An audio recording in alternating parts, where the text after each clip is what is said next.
you wanna bet that I can get you back inside your head before the summer ends, and spread a little love. Just for a little fun, I'll make you come back to me before the rise of every sun. Baby, it's meant to be. I know you got a man, but he don't understand. You're gonna be a heartbreaker. You're such a love taker. So just suck me in and you can toss me like a cigarette. 'Cause I just wanna be a bad habit, yeah.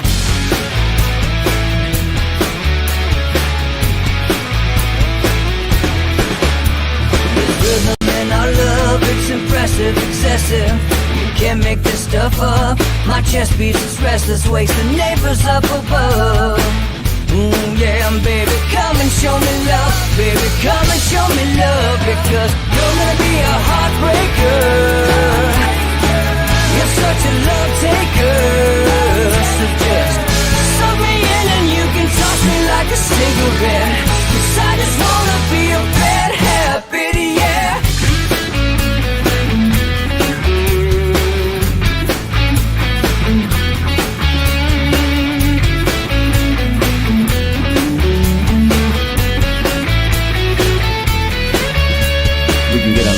Take a one-way ride, steal us away to find a place we can hide. It wouldn't take much to disappear for a night, just to give in to the need and leave it all behind. 'Cause I know that you know that I know that you want me. You told me, now show me, come blow me away. 'Cause I know that you know that I know that you want me. You told me, now show me, come blow me away. You're gonna be a heartbreaker. You're such a love taker.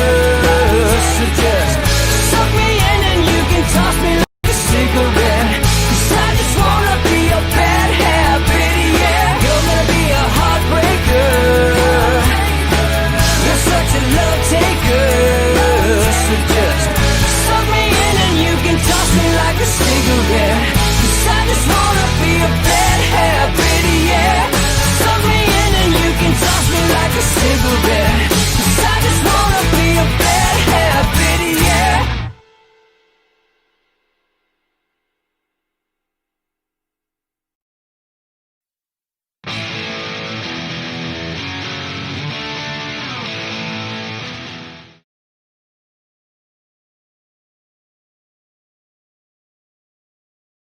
Good morning. Welcome to Inside the Numbers with the People's Pundit. I'm your host, Rich Baris, the People's Pundit. It is Wednesday, May 19th. Follow us on Locals, peoplespundit.locals.com. You can still follow me on Twitter at peoples_pundit. All right, we're going to do a little bit more about Ohio today. Just a really quick recap for those who missed what are the odds. But there was some few things that I missed and wanted to hit before we do that. All right. And then also we'll get into some of the other areas in the country where we're doing this. And that'll help us roll in, got to get out of the Midwest, roll into Florida, see where, it's just a wealth of information after an election because you have all these data attributes that have updated, that have been new, right? So it's a load of new data attributes. So this is the best time to be doing these analysis or at least several months when it gets a chance to update. But before we get into that, let's talk real quick. We'll also talk about the election results in Pennsylvania, but let's talk real quick about what we do have, minor economic news today. The Mortgage Bankers Association weekly mortgage application survey. All right, since we're looking at that housing market, nice AP fact check out about the jobs situation and who's right. Biden says he's got the best record. All right, some Republicans question it, and the truth is somewhere in the middle. No, the truth is Joe Biden got to ride off the coattails of a back-to-back record-setting jobs president. I mean, really. He beat Reagan twice with that recovery, those 2-month recoveries. And yeah, I mean, it got less than we wanted, but it was still substantially better than it is now. And the jobs were substantially better. So that's going to matter when it comes to some of these other indicators. When there is a truly tight labor market and then it creates upward pressure on wages, people feel good about their wages and salaries, their income in general, and they begin to do things like buy durable goods and build homes, right? If you are refinancing, then you are expecting rates to go up, your income potentially to be less, and the economy to not be as great as it was before. Not always, but in this case, that's what's going on. So the weekly mortgage application survey here today, the composite index down to 1.2%. We saw some really big numbers under Donald Trump in the 2019 to 2020 period before COVID. We saw some big numbers. This is an erratic survey. It's a volatile survey. All right. So it's not uncommon for things to go negative, but it's the totality of the picture you're trying to look at here, right? The purchase index, -4. It was trying to hold on to positive territory. Last week was the last time it did that with 1%, and it is now -4. The refinance index is now up from 3% to 4%. So a lot less people. The composite is down because a lot less people are purchasing. These are new mortgages. And a lot more people are refinancing. So that's the overall picture for that. I wanted to jump in there and throw that in there. Okay. So now let's get into Pennsylvania. Yes, they are still counting votes. Okay? But there were a series of propositions. It was interesting yesterday because there were major Democratic primaries. There was nothing really dramatic on the Republican side. Right, we had the Philadelphia mayoral race, primary, Democratic primary, and that's all that really matters because no Republican's going to win in Philadelphia. That's just not going to happen, right? Because they're so honest over there. Even if there was a blowback, well, it was important because there was a district attorney up, and there are a lot of these, and he's one of these George Soros district attorneys, just like Maricopa County, by the way. Mm-hmm. The guy who went to the microphone 2 days ago. That's a George Soros man. He spent $5 million to get him in. All right. I'm not kidding. I know. He spent $5 million to get that guy in. I don't think anybody's worth $5 million. So, you know, I got to hand it to the left. They were really smart about, in 2018, everyone was focused on the House, but there was so much Soros money and left-wing money getting thrown all over the place to put in lawmen that are on their side, lawmen and women. And these people have exhibited a behavior like you might have guessed. Mm-hmm. If you can't beat them, prosecute them. That's the Biden-Harris 2024 slogan. We'll talk about Susan Collins. We'll talk about Susan Collins and the rest of them. We'll talk about the Southern District of New York. I know I got a lot of messages for all of that, and we'll get into that. You know, that's becoming increasingly true here, that the FBI is becoming the secret police for the Democratic Party. All right, and you have these district attorneys all over the country. All right, and we were seeing last night in Pennsylvania whether there would be any blowback to the high crime spikes. Crime in this country is through the roof. Crime in this country is through the roof in Democrat-run areas, not in Republican-run areas, in Democrat-run areas. Remember Trump making the comment the most dangerous cities are run by Democrats? Mm-hmm. And then the most ridiculous oddball results from like Washington Post fact checkers trying to pretend like 1 or 2 blue states that are run by Republicans are somehow like comparable to the other 18. You know, it's like ludicrous. It was ludicrous. They're not even in the top 10. That's number one. But number two, these are one-offs, and they're surrounded by blue people anyway. So blue legislatures, blue underlings, let's just call them, right? If you're a governor, you have mayors in these cities, right? So it's not like we see the Rudy Giuliani and George Pataki combo in New York, right? Those days are over. Back then, party loyalty was much less rigid. And if you saw crime skyrocketing in the cities, you voted for a Republican instead of just allowing yourself to live in the filthy cesspools we now know as the inner city America, all right? But that's not happening. What actually is happening is that when they say enough is enough, right? Mm-hmm. Coin Maricopa phrase. When enough is enough, they just leave the cities that they destroyed and come and destroy your neighborhood. And that's what they're doing. Loudoun County, anybody? Loudoun County? All right. So, no blowback. So the Soros-funded district attorney is good. Larry, he's good. All right. And then we have those 2 amendments that were lockdown amendments. They are still counting. I would say, I think one the AP may have called already. Was about 7 and 8 point margins the last time I checked. What they were basically a referendum on, a proposition on, is to strip Governor Wolf of his emergency powers, all right, during a pandemic, or really, actually, this is just crisis management, and one of them is just crisis management. And at the last count, the lockdown and the pro-lockdown crew was losing by a 54-46 margin. The other one was about 53 to 47. There's votes that do remain to be counted. Here's the deal. These votes were already largely counted in Philadelphia for the Democratic primary, so you would expect those propositions to be tallied by now. But I'm just saying, that may be too much to ask to count votes all at once. It may be too much to ask. All right, so we'll see. Again, I think the AP might have called one of those already. Somebody binged me and said, did the AP call it? And I just didn't get a chance to look. That may be the case. I'm not sure. But it would be a leap. As the votes were coming in, it was 51, it was 54, it was 70, it was 72. And plus, I'm not sure that there are enough to topple 200,000 plus vote margins. I'm just not sure. We'll see. Unless something, again, somebody said dramatic. The AP called both. They call both. That's what I was looking at those numbers. Somebody's saying the AP called both. I was looking at these numbers, and I just didn't see where they were. The pro-lockdown crew was going to squeeze the votes from. I just didn't see it. All right, we're not talking about the presidential situation here. Most of those Philly votes were counted. So I just, unless there's a whole bunch of propositions that only voted for the propositions, right? Not the mayoral races. Nobody touched the top bubble. They only went to the propositions below. I don't think so. I think that's probably right. I believe one was called by the AP before we even went on, and probably both, maybe. I don't know. But, yeah, so those would be serious dings to the lockdown crew. If you remember, Pennsylvania was among the worst. They had liquor stores were closed, but their abortion clinics were open. Their churches were closed, but their abortion clinics were open. Well, because you don't get COVID during Yeah, I guess not, right? Their elective surgeries were canceled, but the abortion clinics were open.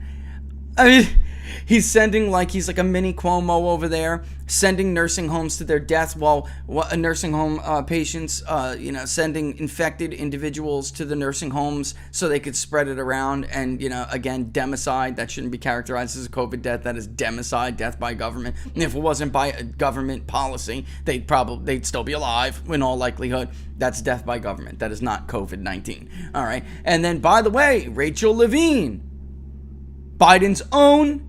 Now, this is how little they're actually worried about true decency. This is a person who allowed their parents to escape from the nursing home death trap. Well, they made your mothers and fathers, your grandmas and grandpas, essentially prisoners to be infected. Guinea pigs. Casualties.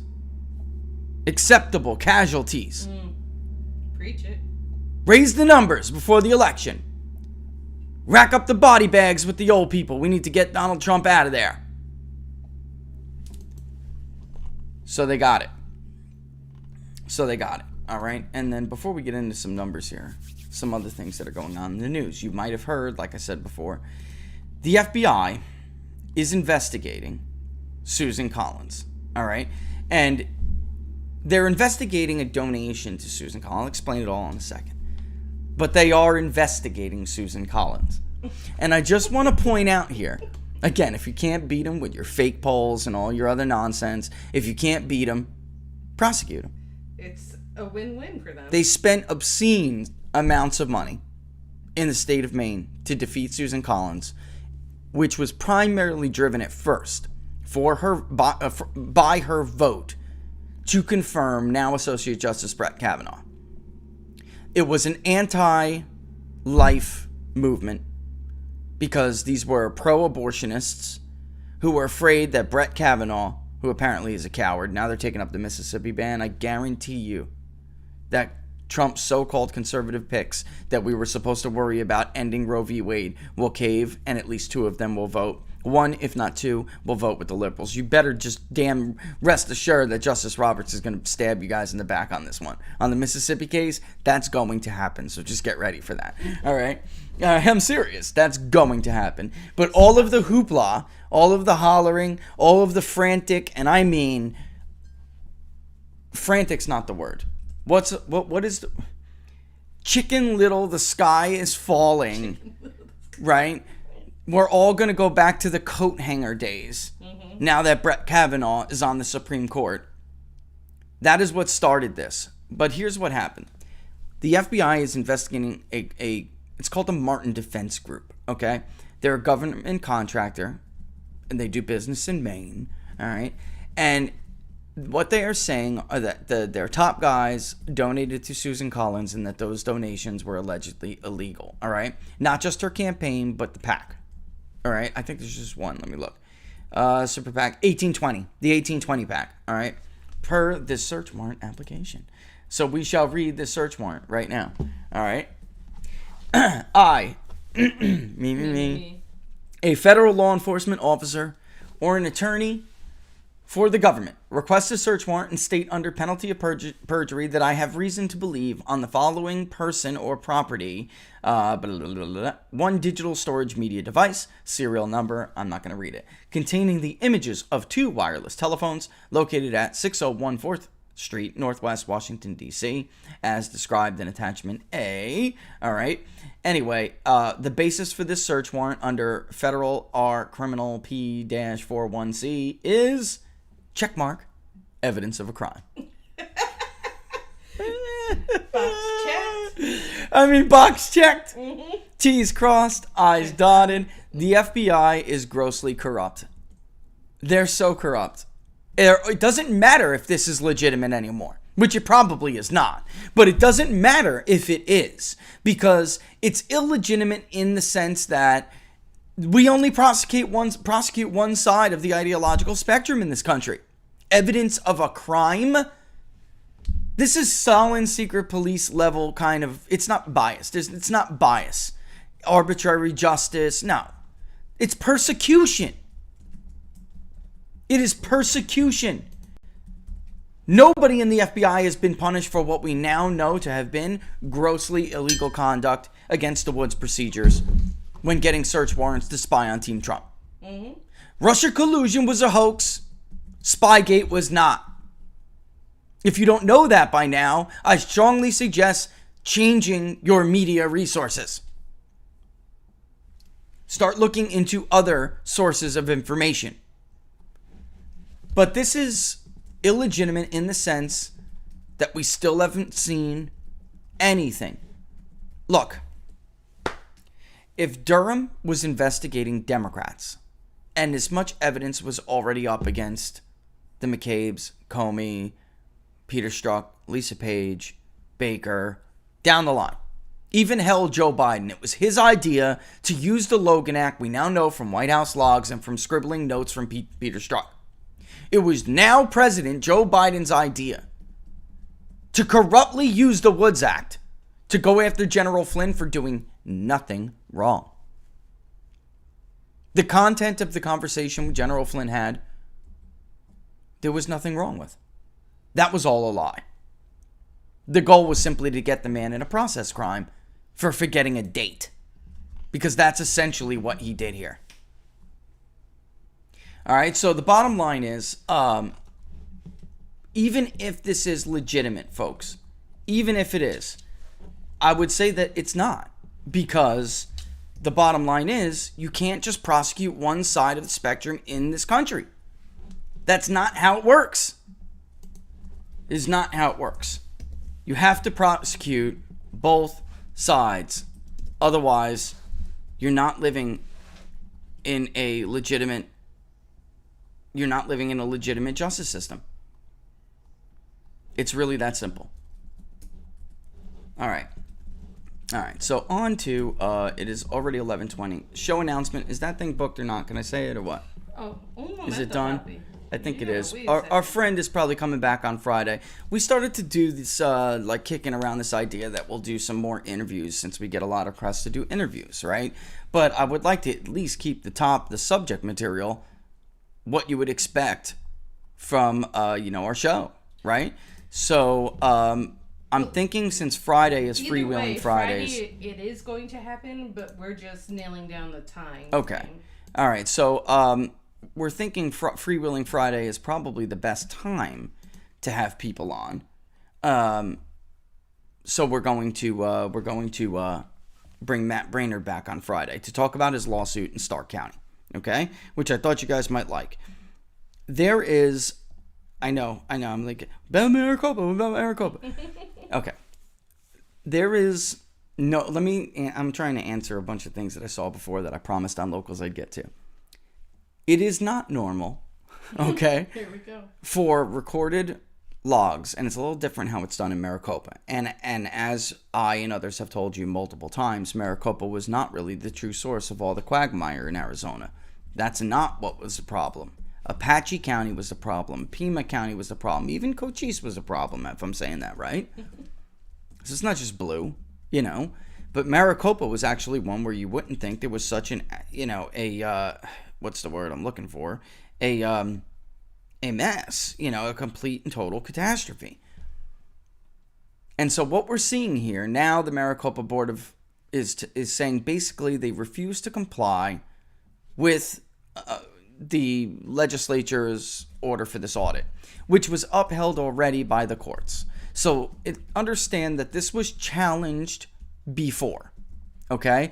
The courts already litigated the undeniable power of the state legislature to not only conduct but to audit elections. That is done deal in Arizona. So what they are saying now is they will not listen to the court and they will not listen to the legislature. And it will put them into contempt. Here we go again with the FBI. They want to investigate all this wrongdoing around the election. When something is under subpoena and you delete it, it is possible things could have been, you know, I want to be clear about this. It is possible that there is a totally legitimate and what's the word I'm looking for? Not legitimate, because there's no legitimate reason to delete a log, but it was not intentional wrongdoing, you know. It wasn't purposely done. Yeah, it wasn't done with malice, right, to try to cover up a crime. It's possible. It is. However, coupled with the fact that enough is now enough, right? Enough is enough. So enough became enough after the pink slips didn't match the ballot counts on various ballots. That was a small subsample. What you saw in the from Flan, Senate President Flan's letter. This is a person too. I just want you to know that she is not an ideologue. I don't know that I'd call her establishment, but she's not like a fire-breathing ideologue. Like and I don't want to, you know, insult anybody, but I'm simply saying somebody that you would expect to take to the forefront of all these issues and really breathe fire, like a Marjorie Taylor Greene or something. This is a serious person. She was absolutely pro close the book and move on before all of this happened. She was not somebody who ran to the forefront and said, you know, I think Democrats stole Arizona. That's not the kind of person she is. So clearly something she saw, or multiple things that she saw, gave her serious pause. Made her concerned to think, damn, maybe there is something to this after all. Mm-hmm. So I really, again, it could be honest mistakes, but at this point, you don't behave like this unless you're right. So you're risking being put into contempt for the principle of it. I guarantee you, I poll Arizona right now, and a majority of that state believes that state was stolen. Just like a majority in Georgia does. Just like, as Rasmussen has showed, a majority, at least somewhat likely, that Joe Biden was elected due to fraudulent, or not only fraudulent, but Democrats destroyed or created ballots to defeat Donald Trump. I mean, that's not me here. That's those are the voters of this country and in the states of this country. And they said, for the good of the country, we're going to resist this. No, for the good of what is best for the country is to stop acting like you have broken laws and you are trying to cover up criminality. Listen to the legislature. comply with their lawful and constitutional demands and put this to bed once and for all for everybody. Listen, you're not the ones who are supposed to be in panic mode. No. It's the voters who say they have no confidence in the result of this election, both in Arizona and the Electoral College. If you're so damn confident, like you keep telling the media and your media hacks and sycophants keep regurgitating like it's a press release, if you're all so confident, what the hell are you so afraid of? What the hell are you so afraid of? You know, the cynic in me tells me that look, guilty. You are acting guilty as hell. You are acting guilty as hell. And no, it is not normal. And by the way, we even saw examples of overcounts, not just unders, where it's like missing 17.5% of the ballots on that ballot. We've seen where it was over 10%. Mm-hmm. It was a wild. Look, my whole argument from the beginning has always been that Democrats were using COVID as a pretext to radically change our electoral process in a way that greatly diminishes the integrity of the process, the integrity of the system. Our states were not designed to conduct elections like this. Making rapid changes like this in such a short amount of time opened the system up for exploitation. Which means to me it was nefarious to begin Right, with. well, that's true. And I'm saying it could, even if it wasn't nefarious, let's just pretend like it wasn't for a second, even though they're acting guilty as hell. Yes. Let's pretend it wasn't nefarious for a moment. Mm-hmm. You still don't make these kinds of radical changes without the approval of the legislature, time for commenting, right? Everything we do in this country when we change policy. And time for true implementation. Not this half-ass rushing to get ballots 7 days later because you can't get the system in place in time, so you need the post office to be able to drop ballots 7 days later. No! That is not how it works in the first world. Even if it was not nefarious, you still opened it up to exploitation and you still opened it up to egregious error. And that's just where we're at. Well, the thing is, even if this was all error... I mean, put it on figure 8 so you can speak. Yeah, what I'm trying to say is, even if this is all error, those who are in the position who created this error need to be fired. Because if I can't do my job, I get fired. Right. And look, this is what it is, too, about the whole issue of election fraud and voter fraud. It embarrasses these people. They go out and say things like, this was the most secure election in Arizona history, just like the governor, the Republican governor, Ducey did. Yep. All of the election officials in Maricopa County. And now they don't want an audit because what they don't want you to see is that, of course, it was not. And at the very least, it shows incompetence. Yeah. And that they lied to you. And that the media lied to you. So they need to assault this thing with everything they got. When did it become enough? Listen to his words. Now enough is enough. What's enough? Nobody is asking for anything different. The only thing that changed is that the Senate president sent the letter because she was privy to some of the findings and asked the Maricopa board to explain themselves. Then enough became enough. Why are logs deleted? Why don't these ballots match? Then enough became enough. Nothing changed. The only thing that changed since the Senate ordered this audit is that Republicans have conceded to Democrats multiple times on how the audit was going to be conducted. Enough wasn't enough when they got their concessions. No, enough became enough when these anomalies, there we go with that word again. Folks, errors with matching happen. All right, people go and they don't know where the boxes are anymore. It happens. But when you do these recounts and audits, really, it's a forensic audit. I mean, the error is small, 0.001. You know, the error is small, but it happens. It does. Oh, what happened to that box of ballots? Oh, so and so can't find it in this clerk's office. That crap happens. That's not what we're talking about here. We're talking about big boo-boos. Yeah, big boo-boos. Big ones.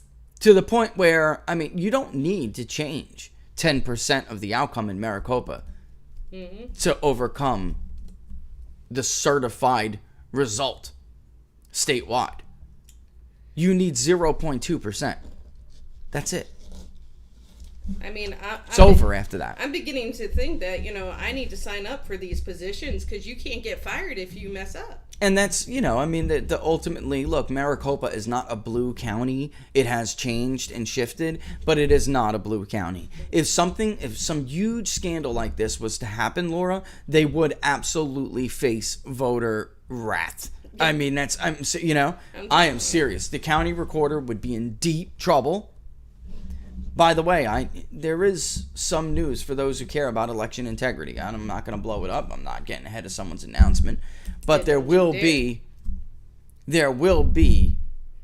more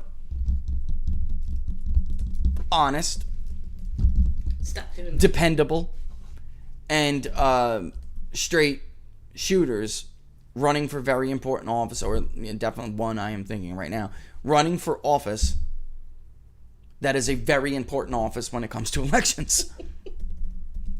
All right, so it doesn't have to be like this forever, is my point. And in Maricopa, even, it won't be if this turns out to be what it turns out. So they just now, the only thing that they have nothing to lose at this point. If there really is something wrong, all right, because you ask, oh my God, why would they risk contempt? Well, guys, if you're trying to cover up criminality, then contempt of court sounds pretty damn good to you. You may even risk contempt if you were just totally grossly incompetent and you made statements that turn out not to be true. You may even think that it's worth it at that point. So, that's just the bottom line. It's just the bottom line. They have nowhere else to go here. Or you could let it continue and risk two things. One, all of that occurring anyway. And two, it being far exceeding the margin of error. Or the margin of victory. Excuse me. That's my pollster in me coming I know. It's all right. They have nothing left to lose. That's where I'm going with it. At this point, they have nothing left They're to like lose. A rabid dog in the corner. Yeah. Foaming at the That's mouth. called panic. Yeah. So this is that press conference. That's witness. Behold. That is the human. That is the human race in a panic. That's what it looks like. It's like a test case, man. It's a test case. And this is what I'm talking about. Like, if you have nothing to hide, my mouse dropped. And I'm such a cynic. Yeah. That I assume you're guilty, and it's not a bad assumption. It just it's proven right time and time again. Yeah, the fact is you don't behave like that. You don't behave like this, Laura. You comply with the damn audit. Mm-hmm. Everyone's so confident. Then why is Wisconsin scaring the hell out of everybody? Because that's next. That'll be the next battleground on all of this. All right, so if they're so afraid, then why? Why? All right, moving on real quick because it's already 11:33. I want to read you something somebody sent me, and I meant to do this during the secret police segment. Okay. Oh, okay. When I was in the Army, there were whispers of ideas like this. Okay, but it was never imagined on such a scale. I'm going to read a report from Newsweek somebody sent me. That's probably going to scare the living bejesus out of you. Are you ready? And I would argue that it's grossly unconstitutional. One of the reasons for the Revolutionary War, was the principle of a standing army and whether or not population should be occupied knowingly or unknowingly with the forces of the government. Okay? And whether or not there should be large military forces among the civilian population. And the Quartering Act put a lot of people who were otherwise British loyalists over the edge. All right, it turned a lot of people into patriots. Is where I'm going with this. Just remember that when I read this to you. The largest undercover force the world has ever known is the one created by the Pentagon over the past decade. Some 60,000 people now belong to the secret army, many working under masked identities and in low profile, all part of a broad program called signature reduction. The force, more than 10 times the size of the clandestine elements of the CIA. And it should be of CIA. Nobody who works for CIA calls it the CIA. The is dropped, and everyone in media should know that, all right? The elements of CIA. Carries out domestic and foreign assignments, both in military uniforms and under civilian cover, in real life and online, sometimes hiding in private businesses and consultancies, some of them household name companies. The unprecedented shift has placed an even greater number of soldiers, civilians, and contractors working under false identities, partly as a natural result in the growth of secret special forces, but also as an intentional response to the challenges of traveling and operating in an increasingly transparent world. The explosion of Pentagon cyber warfare, moreover, has led to thousands of spies who carry out their day-to-day work in various made-up personas, the very type of nefarious operations the United States decries when Russian and Chinese spies do the same. So in other words, we are doing exactly what the Russians and the Chinese do to their own populations and do to other nation states. Which, to be honest, that's fine if there are clandestine operations that, corporate espionage, whatever it may be. That's fine if they're in other countries. But I think under John Brennan, we certainly saw a shift from even agencies like CIA to operate in a more domestic environment, which of course is illegal. Newsweek's exclusive report on this secret world is the result of a 2-year investigation involving the examination of over 600 resumes and 1,000 job postings, dozens of Freedom of Information Act requests, and scores of interviews with participants and defense decision makers.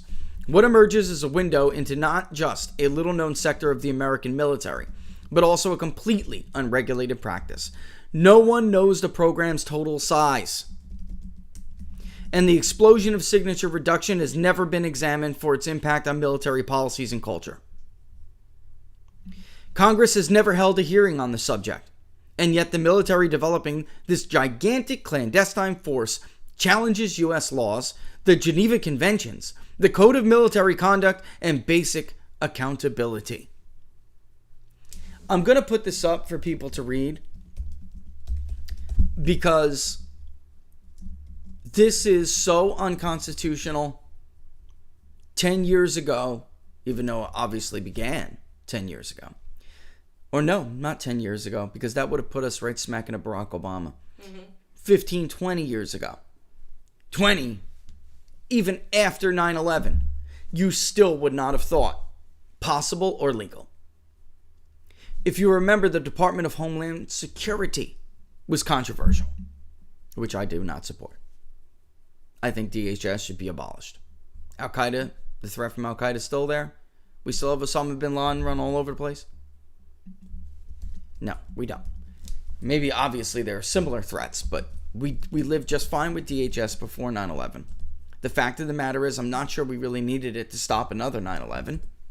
I mean, according to congressional testimony, True story. bulk metadata collection, DHS, the FBI has been more successful in thwarting terror attacks. Now, we wouldn't know about some efforts CIA has done. Of course, we wouldn't know that. But I'm just saying, I don't support DHS. It's too big. It's too big, too unnecessary, and too much of a threat to everyday citizens. Now we have this. And this is part of the reason why I didn't support DHS. Now we went from DHS as a stepping stone to this. By the way, who fills the ranks of signature reduction? My crazy friends. You don't want these people. Trust me, I love them, but you do not want these people running around playing judge, jury, and executioner on domestic soil. They're my battles, they're always going to be, but they are not the ones to put this kind of power in their hands. The signature reduction effort engages some 130 private companies to administer the new clandestine world. Dozens of little-known and secret government organizations support the program, doling out classified contracts and overseeing publicly acknowledged operations. Altogether, the companies pull in over $900 million annually to service the clandestine force, doing everything from creating false documentation and paying the bills and taxes of individuals operating under assumed names, to manufacturing disguises and other devices to thwart detection and identification, to building invisible devices to photograph and listen in on activity in the most remote corners of the Middle East and Africa. Special operations forces constitute over half the entire signature reduction force. You want Anthony or Scott to be running around doing this on domestic soil? No, thank you. The shadow warriors who pursue terrorists in war zones from Pakistan to West Africa, but also increasingly work in unacknowledged hotspots, including behind enemy lines in places like North Korea and Iran. Military intelligence specialists, collectors, counterintelligence agents, even linguists make up the second largest element. Thousands deployed at any one time with some degree of cover to protect their true identities. The newest and fastest growing group is the clandestine army that never leaves their keyboards. These are the cutting-edge cyber fighters and intelligence collectors who assume false personas online, employing non-attribution and misattribution techniques to hide the who and the where of their online presence, while they search for high-value targets and collect what is called publicly accessible information, or even engage in campaigns to influence and manipulate social media. Hundreds work in and for the NSA. But over the past 5 years, every military intelligence and special operations unit has developed some kind of course, web operation cell that both collects intelligence and tends to the operational security of its very activities. I mean, it's 11:41. I'm watching time here. But what you should really understand here, all right, is that, look, they're going into things later in this article about facial identification, footprinting, border crossings in real time. Then why is this crisis? If they're here, okay, if they're here to stop all of these dangerous people from coming into the United States, why have more people under Joe Biden come in than we have in major metropolitan areas in this country? Just saying. If they have all of these tools at their disposal and there's some secret army, well, then they could basically do whatever the hell they want when those caravans are coming over the border, and nobody would ever know. But that's not what they're doing. Believe me, I will tell you from experience, do not ever give people like this some mandate and then not give them oversight. Because they go from watching some spy to spying on the girl they think is hot down the corner. You think I'm kidding? I'm not. It's scary. They will watch you get dressed through your mirror, girls. Okay?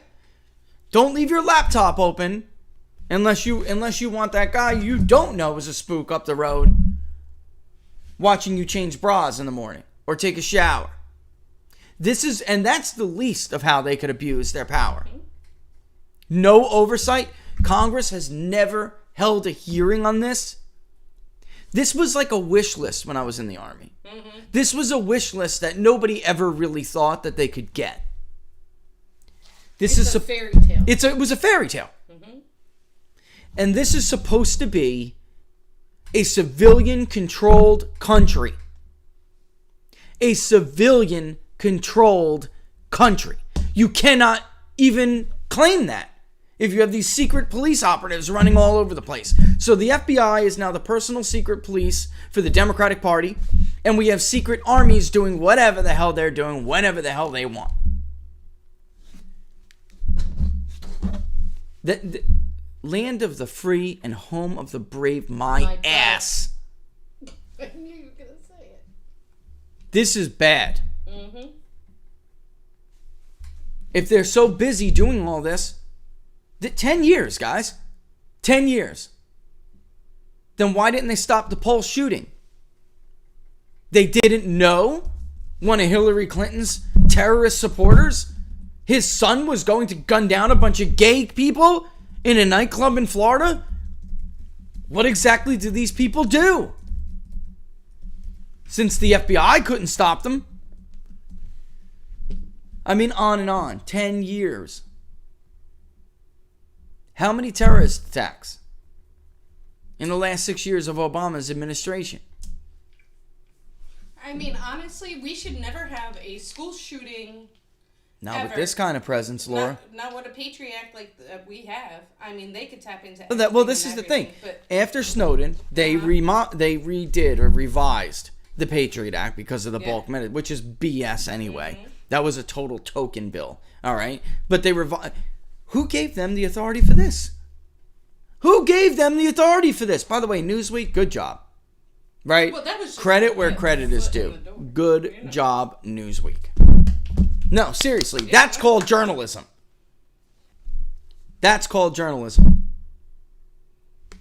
All right? What you see on Twitter about, from Ken Vogel putting up the search warrant the FBI gave him because they leaked it to him, no doubt, because he's a stooge for the secret police now. He was a stooge for the DNC. Since the FBI is now the police wing of the DNC, who's surprised that Ken Vogel is a stooge for the FBI? And don't you dare say you want to remove any of these entities, because Oh my God. they'll disappear faster than. This was Houdini could say Truman. abracadabra. He started this with the National Security Act. All right? He really did. He put it in motion, but even he was like, oh my God, I may have created a monster. This is not good. Yeah, oh, he did. He did. You know, you're a day late, $1 short. He's got his own. buddy. He's got his own op-eds post-presidency in the New York Times, going, "I made a mistake. You should do something about this." And then you have, of course, all of the crap they pull. If you go back to the archives of the Washington Post and the New York Times under the brief presidency of JFK, their attacks on him will ring just like the attacks on Donald Trump. These fake conspiracies, right? I mean, they did to JFK what they did to Donald Trump. I mean, it smacks of the same playbook. And it's the kind of stuff they would do to a leader in a third world country that they're targeted for regime change. Yeah. And, of course, everybody knows Eisenhower's famous farewell address. But this has been going on forever. This brings us to confront. It forces us to confront whether we truly are a self-governing society. If you elected a man who is not part of the political class to change Washington, D.C., you want change. And I'm not talking about fake hope and change, where there's no real hope of real change. I'm talking about someone who will really come in with a wrecking ball, who will really shake things up. Can you even do that anymore? He's a one-termer. There are secret armies running around the country that Congress never gave any authority to. I wonder what they've been doing to gather up material on members of Congress to ensure that that hearing will never be held. And damn sure nobody's going to vote to scale back any dark money that is hidden in some budget line somewhere. So Donald Trump, if he taught us anything, I think the lesson of the Trump administration, which even he could do nothing, obviously, about this. I wonder if Donald Trump even knew about this. I think that is a question somebody should ask the 45th president the next time he gets in front of a microphone, instead of talking about this and that tired thing that he keeps talking about and relitigating this and that and the other thing. He is the former president of the United States. Leave the election stuff up to me and others like me, and we will tell you the deal. You should be focusing more on using your stature to raise awareness to things like this.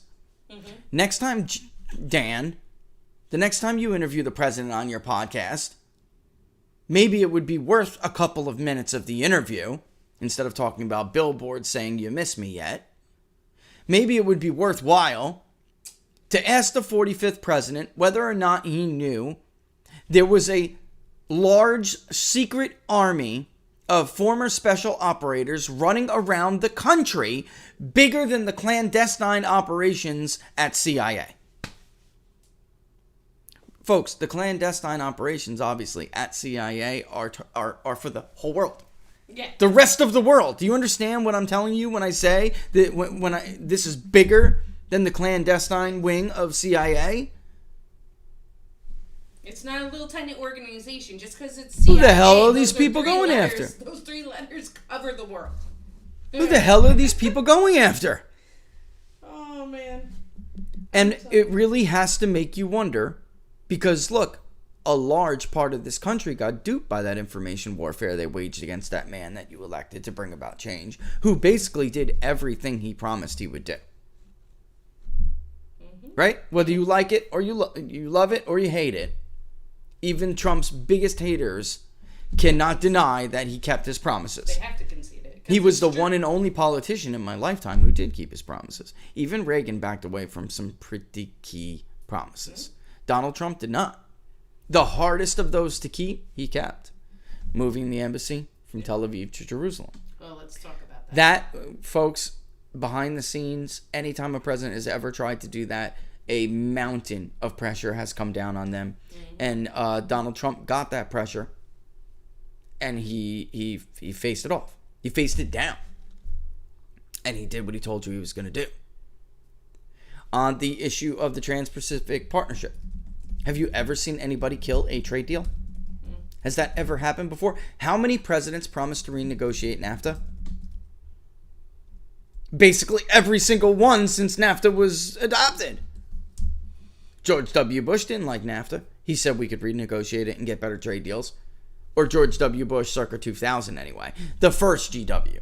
GW 1.0. GW Warmongering 2.0 edition couldn't care less about trade deals. Except if they had to do with the Koreans making cheaper products than we can make to put Americans out of jobs. Then he cared about that. All right? And on and on and on.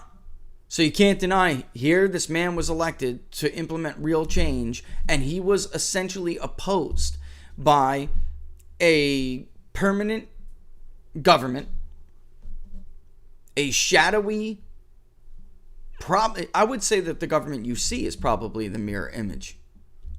I wouldn't even call them a shadow government, because they are clearly the real government, and everything else is the shadow. Let's use allegory terms. Allegory of the cave. The shadow is Congress, folks. That's the lesson of the Trump administration. The shadow is the White House, the man in the White House, and those who go to the microphone to speak for him or her. The real government is the executive building. The shadow is the halls of Congress. The real government is K Street, who tells them what to do. And for anything in the executive branch, I think it's very clear from the lessons of the Trump administration that the shadow's not in charge. And even when they try to be, the real government is strong enough with the help of their corrupt media, the corrupt propagandist media we have in this country. They are strong enough to dupe at least still a large percentage of the population. Interesting Rasmussen survey with 7 minutes left in the segment, within this hour. I want to talk about it. We'll probably talk about it a little bit more. I just don't want to risk that damn Twitter froze it up before, and I didn't want any problems here. All right. But yeah, basically, Rasmussen put out a survey which made a lot of people livid. But it's true, and I know it's true because we've polled the very same things, among other things, which I'd like to show you. Liberals are by far the least informed on issues. I mean, it's not really that close. Rasmussen's closer than some of the ones. When we ask about, have you heard about these news reports? Do you know key details of these news reports? That's what I mean by informed. Okay? And then coupled with how willing are you to look at different channels? Where is your source of news coming from? All of these different questions that we'll ask. Conservatives are much more diverse in their source of information. Liberals are almost exclusively propagandist media. And that's not to say there's not propagandist media on the right. Of course there is. I'm saying conservatives will diversify their news sources. I watch Fox News, but I also watch Nightline. I watch Fox News, but I also watch 60 Minutes. I watch Fox News, but I also read the New York Times. I watch Fox News, but I also read the Washington Post. I know that doesn't jive with the stigma that, has been slapped on them, but that's fake. The reality is the complete opposite of the media narrative. The reality is liberals are the least likely to, let alone want to look at different sources of news. They are the least likely to want to hear anyone else's point of view. And don't present them with facts. And they don't because just don't. They'll shut down. They do, and we know that. And by the way, we tried. released that survey, and Pew released their survey as well. And the Cato Institute studied this as well. It's unanimous across. You try to give them any kind of diverging opinion, show them any kind of different points of view, and online, for instance, that will result in your blocking. You could be a friend, you could be a family member. Hell, it could be your daughter, your son, your mother, your father, that close. They are the most likely to block someone over a political disagreement, even friends and family. That is called intolerance. Coupled all together, that is called intolerance. But that is the sector of the population that these operations, these dark information warfare operations target. They are the target. Mm-hmm. And then the secondary target, the secondary objective are they're not persuadable. That's not the word. They're influential. And I don't mean to generalize here with anybody, but you know who I'm about to talk about. The white suburban woman. You know it from our surveys. They may hold secret beliefs, but feel ashamed of those beliefs because of their circles. They are wannabe socialites. Not everyone. I'm just saying that those are the other ones that they're targeting. That's why you heard so much. The suburban woman, the suburban woman, the suburban. That was planned. They are the most influenced group outside of those who are just straight up susceptible to misinformation as long as it's coming from information sources they trust. So if you are targeting liberals, as long as you go through the propagandist legacy corporate media, you will dupe them easily. The problem is you end up accidentally causing shootings like the one that happened with Steve Scalise and 4 others at that baseball game in 2017. Preach it. But they don't give a damn. Those are acceptable casualties in their overall scheme. And I'm just with, 2 minutes left here in the segment. I think we should all start asking ourselves the question of whether or not this truly is a civilian-run government anymore. I would argue the answer is clearly no. I would argue that the answer is clearly no. And electorally, changing the system through the electoral process, I think that's the ability to do so after the Trump presidency is in real question, which I think is a shame. And then even when Republicans vote in their own governments, there's just so much going on in the construct. There's so much going on in the construct that whether they're afraid of the media or they're afraid they're going to, that the FBI is going to leak the picture of that senator with the 16-year-old girl in the hotel room, they may leak it to the Washington Post. They're too afraid of that, so they'll come in on a different side of the issue. Look, it's grossly naive of some people to not know how this game is played.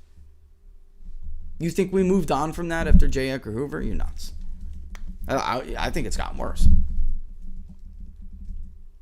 And I'm so sick and tired of listening.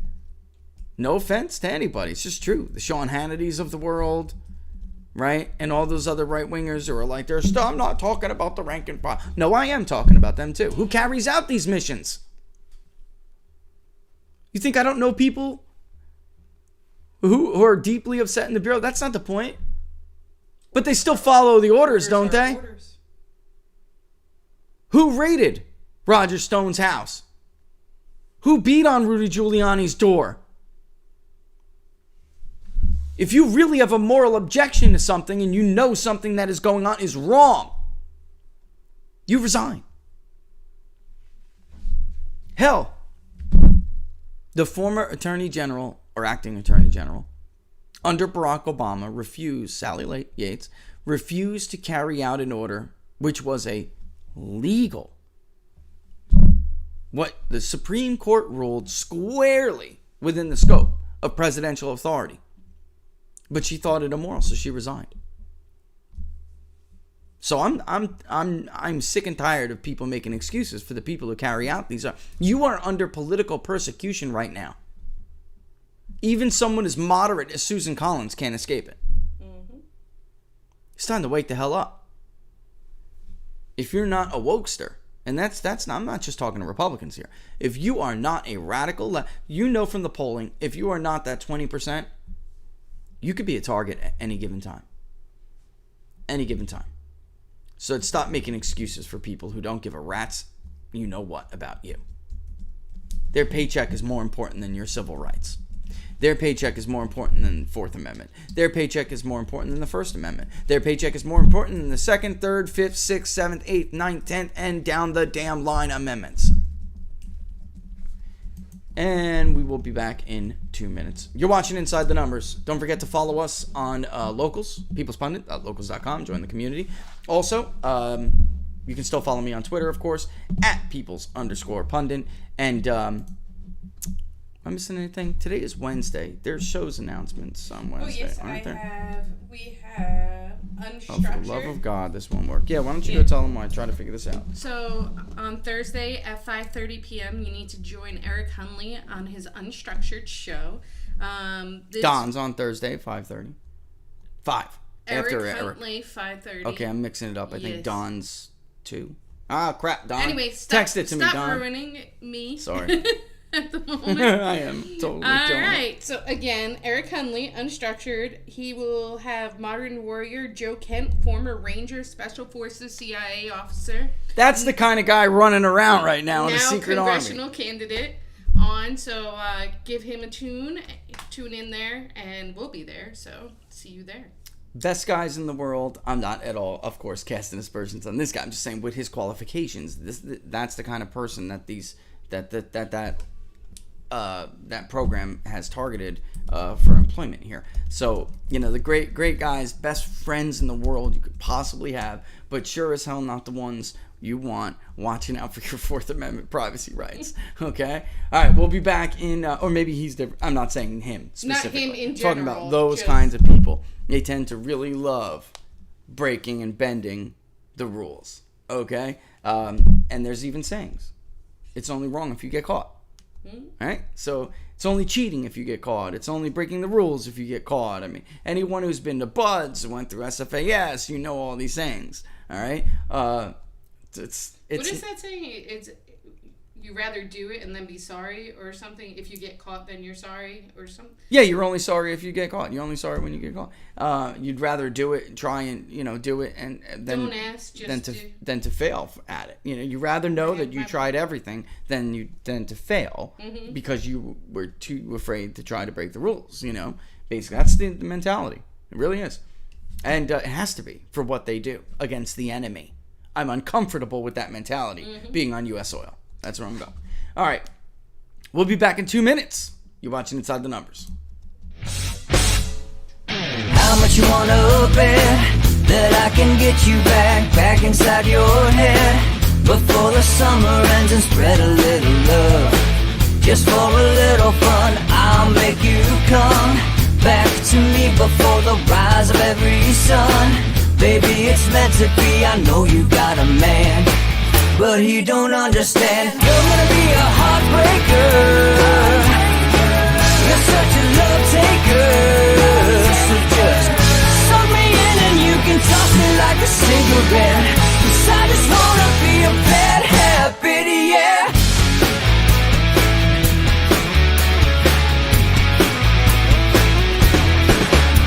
There's rhythm in our love, it's impressive, excessive. Can't make this stuff up. My chest beats, it's restless, wakes the neighbors up above. Yeah, baby, come and show me love. Baby, come and show me love. Because you're gonna be a heartbreaker. You're such a love taker. So just suck me in and you can toss me like a cigarette. 'Cause I just wanna be a bad habit, yeah.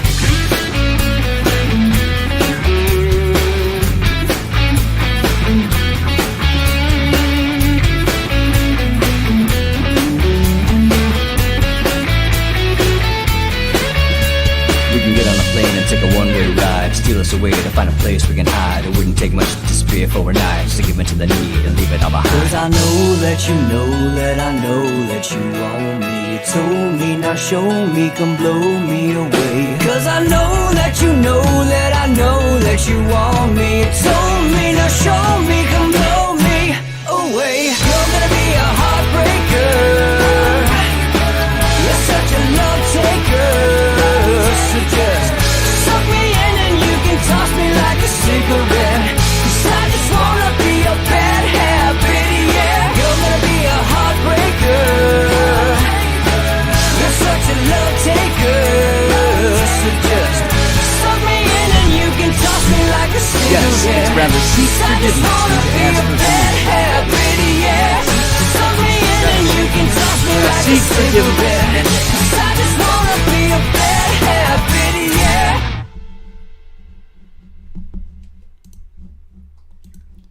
Yes, it is rather seek forgiveness than to ask for permission. Vince, hat tip Vince. That is it. Absolutely. I was struggling to pull that one out. No, All he right. knew what I meant. I was like, Yeah, what yeah. is it? And then real quick, locals announcement, peoplespundit.locals.com. The Zoom meeting tomorrow will be in the evening instead of the daytime. We were thinking of what 4 was the winner? No, I don't know. Oh, I thought a 6 was the winner. Oh boy, well that's awkward. Listen, 6? how about 6 is this? better. Everybody go to locals right now and check out whether you think 4 or 6 should be it. Remember, we ran really late last time though, so that Laura may be right to go with option number 2. Well, really, it might run into dinner time for I don't want it to run into dinner time for anybody, right? So with your families and stuff. So 4 may not be early enough to be out. Maybe we'll split the difference and do a 5 o'clock. All right. We were shooting for an hour last time, but it just ran 3 hours long. Maybe we'll do it at 5, and then we can do an hour or so, and that would like split the difference. All right. All right. So with that in mind, I think do me a favor and watch to tell me whether or not this kills the audio when I did this. Somebody had said yesterday or Monday that when I did this, it killed Barnes's audio, but not mine. All right. Hold on. Can everybody still hear me? Right? Or no? Yeah, can they? Well, no, not you. I don't want you to. Let them give that. I don't, because that feeds back. Let them give me feedback on whether or not they can still hear. My mic thing is still going up and down. Yes. Okay. So it kills Barnes. It kills guests. Okay. Yes. Well, that's a bug we're gonna have to work out. All right. Listen. Bottom line here, for those who missed What Are the Odds, I got a couple of messages saying, "Hey, I missed What Are the Odds? What did you talk about with Ohio?" All right. So I just wanted to circle back and do this. The bottom line here is, folks, that what I'm looking at, and this should jump out at you immediately, is that this is not competitive anymore. You would really have to squander everything, all of the gains that Donald Trump gave the Republican Party. You would have to squander the hell out of it to make this a competitive state again. All right? This is a state, and I would remind people, this is a state that went for presidential elections by a few points in either direction. It is a state that Republicans could never afford to lose. No Republican president can make it to the White House without the Buckeye State. And the problem here, if you circle back to, 2012, right? Mitt Romney did not have the benefit of those southeastern vote shares that you see right now. These are, for those who don't know how this goes, dark red is a known Republican vote. Light red is an inferred Republican vote, and we know that. We can't say we know it for certainty, but the likelihood is extremely high. This model is very, very accurate. Right? Same thing goes for the Democrat. Dark blue is a known Democratic vote. Light blue is a inferred Democratic vote. Purple is a truly persuadable, or maybe not truly persuadable, but they are true independents. Okay, and Democrats did do well with them and have done well with them in the last 2 election cycles, because what were traditionally independents in Ohio are now just Republicans. Again, there is no shift with the independent vote in Ohio, just like we have seen in Florida and elsewhere. What simply happened is that those who were independent-leaning Republicans and those who were voting with Republicans over the last several cycles, under Donald Trump, shifted to Republicans, period. Full stop. They are more loyal Republican votes now. All right? So if you reduce the independent population, which is what Donald Trump did for the Republican Party in states like Ohio and Iowa and other places, he reduced the independent population because he cannibalized those independent votes. Now, the base for the Republican Party in Ohio is now 42%, meaning they start off knowing that they have an R plus 10 advantage. It's actually a little bit more than R plus 10, because Democrats are a little bit under 32 and Republicans are a little bit over 42. So it's almost R11. It's just not there yet. All right. They meaning Republicans, could get clobbered among independents and still win 50 plus 1. For a Democrat to win this state, they need either two things, one of two things, or both to happen. They need mass Republican defections, or, which is going, by the way, to come from the workers in the Southeast and even to some extent in the Northeast, Trumbull County, out in the Northwest, Woods County, okay? They would need those anti-Romney, now Trump voters to defect back to Sherrod Brown, like we saw happen in 2018. They were not for Jim Renacci, or whatever you want, Renacci, however you want to pronounce it. They were not for that wing of the Republican Party, so they will vote for the working class supposed Democrat. All right? That is the danger here for Republicans figuring out where they're going to go when they're big, old, grown-up boys and girls now, after the era of Donald Trump. If you follow Liz Cheney and Adam Kinzinger, you will follow them off the cliff and you will lose the state of Ohio. Wisconsin will not be close like it is right now. Even some areas of Florida will go back because there are Hispanic populations in South Florida that will choose not to vote for the Republican establishment wing of the party. That will happen. Trust me. You will squander 10 points in Iowa faster than you can squander 10 points in Ohio, because the loyalty to the party in Iowa is not as strong as it is in Ohio. Okay? And Florida is even stronger, by the way. But the lesson here is that the Romney elections, and you see that big old center right there? That's Franklin County, the big tall pie in the middle of the state, central Ohio. That is Franklin. In 2004, the excerpts and suburbs of that county, that was Bush country. And Trump didn't do very well in that area. Yet, Bush only won the state by 2 points. You understand? Mm-hmm. Trump won it by nearly 10. So, when we're talking about which way is the politically smart way to move here for Republicans or not, Ohio is a perfect example. You could try to win back those suburbs and excerpts, and you could forfeit everything from the southeast up to the northeast. You could forfeit all those gains right up to Cuyahoga County. You could start to see the areas in and around Cuyahoga start to get a little bluer. You can see just south of Cuyahoga, big chunk of vote. That is now Republican or Trumplican. That helps to offset getting your butt whipped in Cuyahoga County. Mm-hmm. Mitt Romney did not win that county. He lost that county. He lost Trumbull County. Poor Mitt. He lost Woods County. You understand, with these big chunks of votes where Trump has made up ground all the way from the northeast, and the southeast doesn't look all, proportionately, it doesn't look all that much. It's a huge boon to the overall state totals because there's so much scattered all over.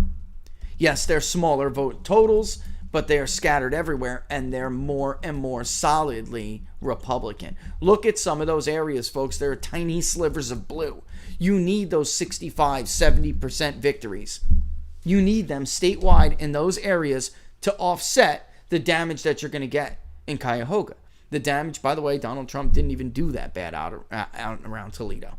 Why? Because that's actually a more working class area, more economically working class area. But not to mention, he also went places where other people don't go. Absolutely. And he chipped away from this, absolutely. this. You think Mitt Romney would have felt comfortable in the southeastern part of that state, or northeastern for that matter? Mm-hmm. No. He went in traditional conservative areas where he thought he can win votes, and the strategy was to try to win back the Franklin exurbs and suburbs, and that was stupid.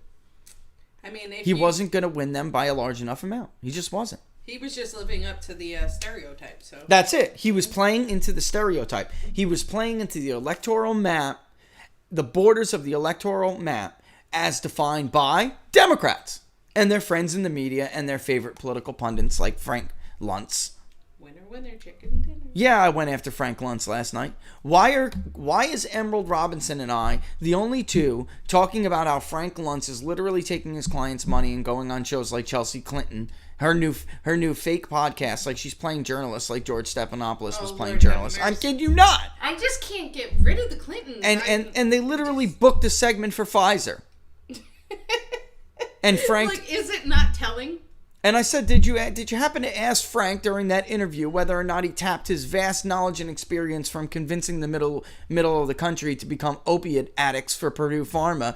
Did you ask him if he tapped that wealth and experience to do what he's doing now with vaccinations? Last time the country listened to Frank Luntz's client, we had an epidemic. It's still going on. The scourge of the Midwest. I mean, you got whole counties in West Virginia that were unproductive because of Frank Luntz. You kidding me, right?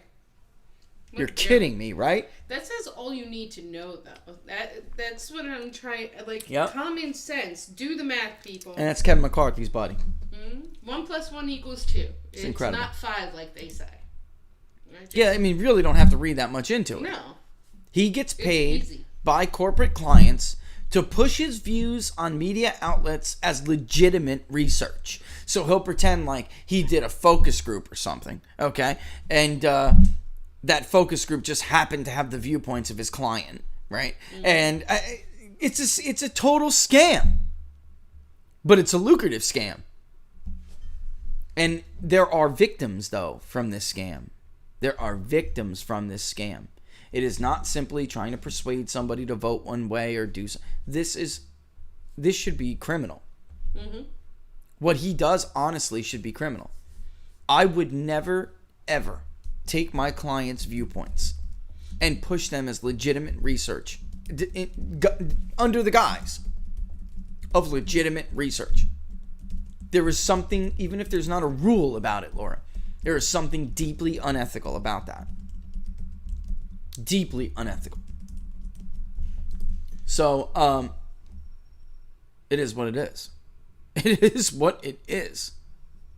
You're supposed to tell the client that it is what it is. See, that's the difference, though, between what real pollsters and what Frank Luntz does. A real pollster is hired by a client to conduct research on whatever population, among whatever population, and then brings it back to their client and says, this is the deal. What Frank Luntz promises to do is say, I can do more for you than that.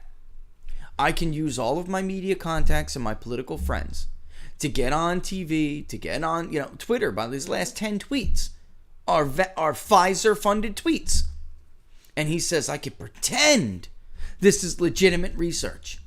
And it'll help your narrative. It'll help your bottom line. It'll help your your business model. And I'll basically push it as legitimate research. And people will listen to me because my political friends and my media sycophants will introduce me as credible. That is fraud. That's fraud. Mm-hmm. That is a type of fraud, what he is doing. That's why I say it should be criminal. It is fraud. Anybody can concoct a focus group to say whatever or not they want them to say. Anybody can do that. It's easy. You just pay them. He's not a pollster. He's a propagandist. He's a narrator pusher. That's a propagandist. Yeah, I know, but I'm just saying. He's like I mean that's not what we do. And that's not conducting research. The guise of the fact that he is a researcher in. That's what I'm saying. That's the fraud. Yes. That's exactly what I mean. That is the fraud. Anyway, going back to Frank Luntz, which they signaled they want to, because they invited him to come and speak to them about how to win in 2022, they obviously want to lose. Yes. Because they invited a man who literally worked for a company who was sued in this state. You understand the big lawsuit against Purdue Pharma was in the state of Ohio. This state greatly suffered from Frank's lie. And if you think that people in white jackets and coats can't lie to you for money, you're stupid. Because Purdue Pharma had a slew of doctors spewing the Frank Luntz talking points. There's a difference between drug-seeking behavior and someone who needs it for chronic pain.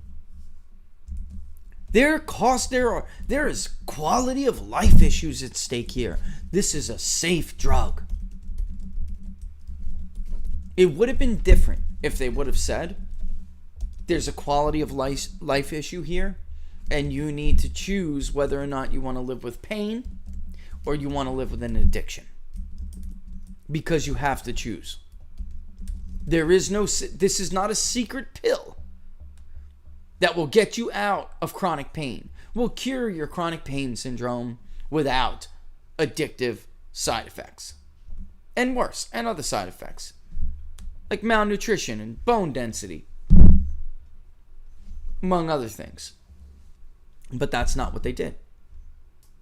And they got their Frank Luntzes and they got their doctors.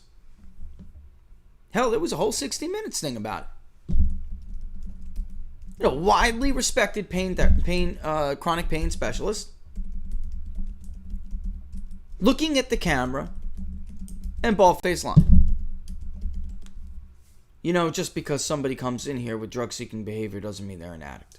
And yes, I would give them 80 milligrams of Oxycontin twice a day. Lord have mercy. It's a safe drug. All of the studies show it's a safe drug. Incredible. 10 years later, there are whole communities decimated from this drug. While Frank's political friends cause wars to import cheap heroin, well, maybe that was the purpose, maybe it wasn't. All I'm saying is 180 metric tons of opium was produced out of Afghanistan and exported every year before the invasion. In 2017, it was 9,000 metric tons. Last year, it fell slightly to about 7,000. Oh, praise God. But once you get hooked on Frank's buddies' pills, which are expensive on the street, don't worry, because there's the cheap $5 a bag bundles down the road that can help support your habit. I am a cynic in my older age, as I keep saying. I've rubbed off on you. I somehow don't believe that was a coincidence. Mm-hmm. I somehow don't believe that during the same period of hooking people on Oxycontin, millions of Americans on Oxycontin, the availability of strong, quality heroin skyrocketed and the cost fell. Because supply and demand, man. If there's more of it, it's less money. Well, that sounds like a racket to me. Yeah. Well, everything you need to know about Frank is in those emails. Everything you need to know about Frank is in those emails. He's friends with everybody. He's not a Republican.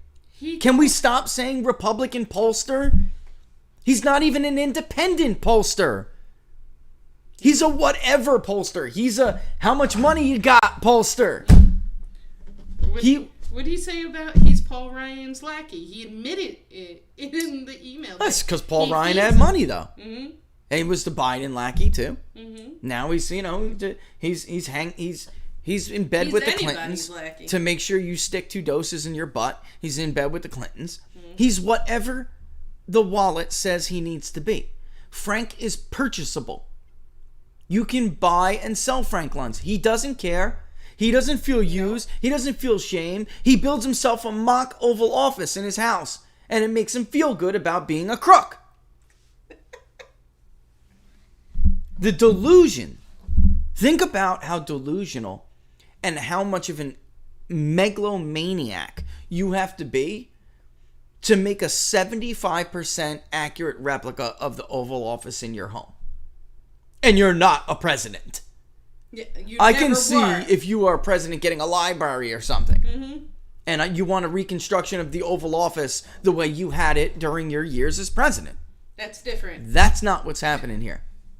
This man inflates so much his own self-importance that he takes what is this is blood money. This is Purdue Pharma.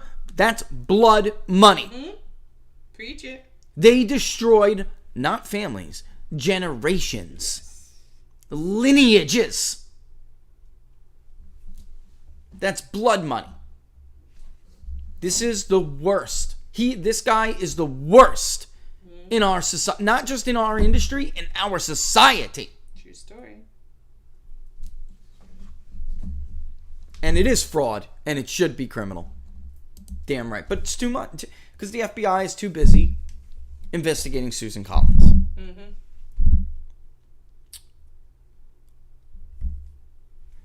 All right. Moving on, it's 12:30. Can I just say a comment that I... You know what I was going to say, because Friday is Freeland Friday, but because we have 2 interviews on Friday, 2, not 1 but 2. Let's get some questions in here. Let's do a Q&A.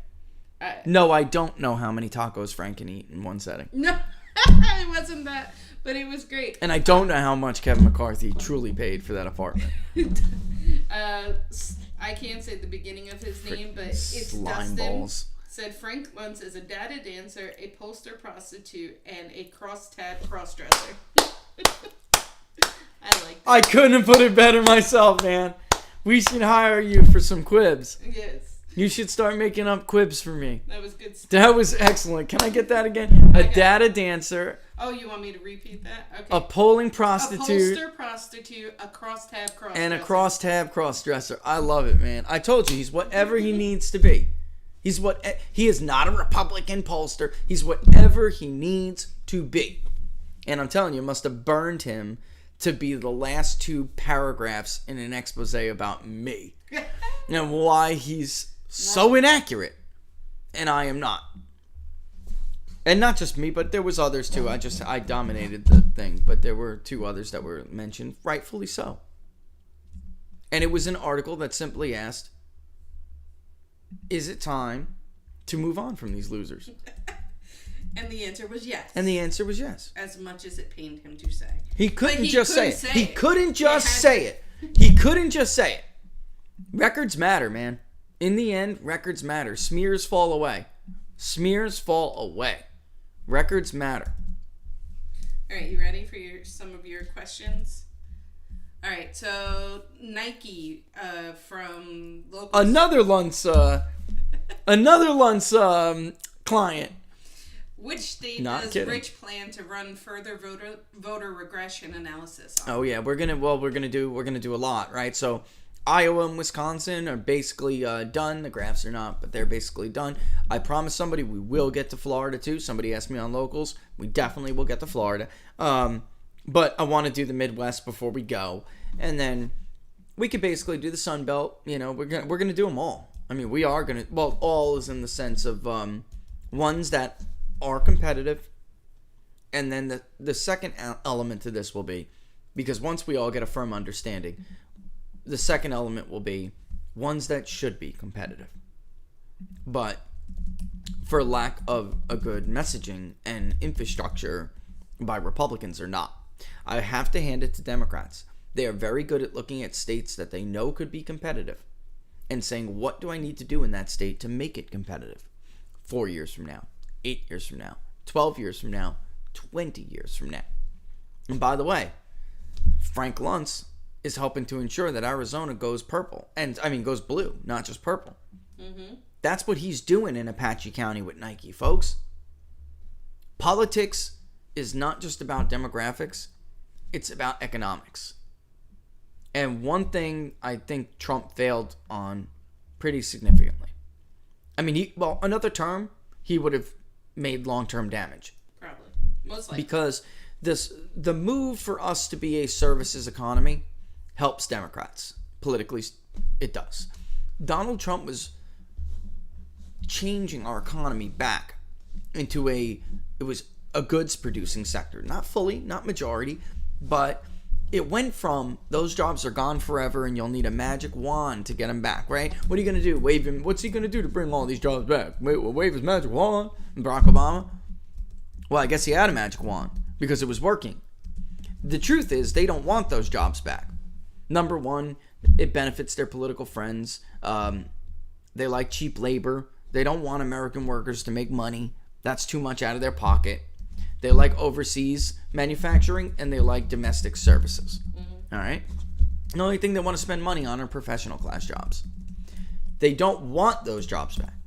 And Trump could have done more, even in his post-presidency. He could be doing more right now to ensure that in these battleground states, they move towards a more goods-producing economy, attracting businesses that will build the foundations of strong family units and strong communities, which ultimately leads to a strong society.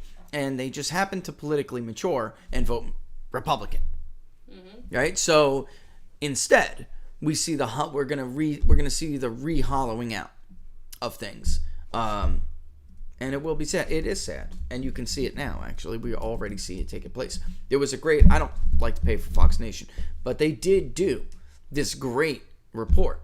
I'm following around people who lost their jobs from the Keystone Pipeline.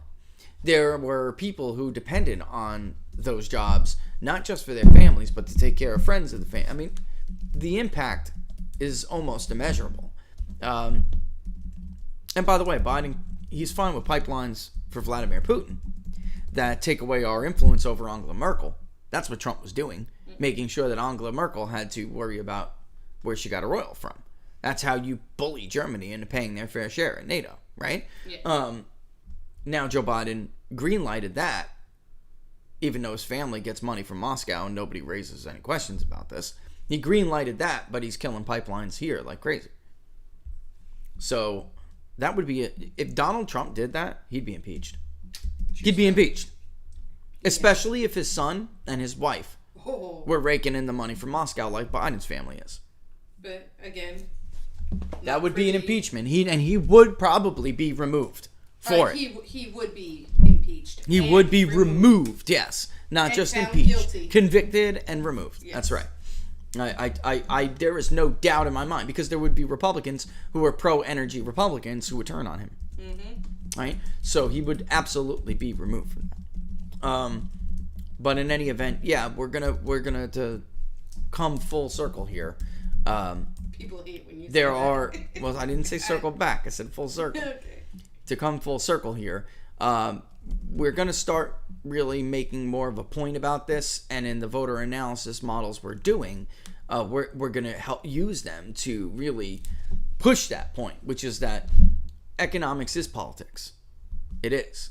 And there are opportunities all over the country, in the Northeast, in the West, where Republicans could be doing a lot better than they are. And they could also hold places that are being threatened right now by professional class migration.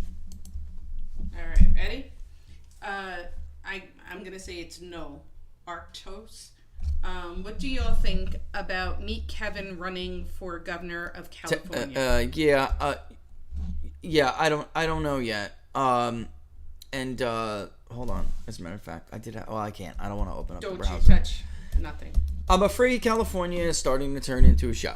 Yes. All right, now, and that's, I thought you were going to ask about Texas, by the way, but I'm sorry. That wasn't a question. But well, there's another interesting candidate in Texas.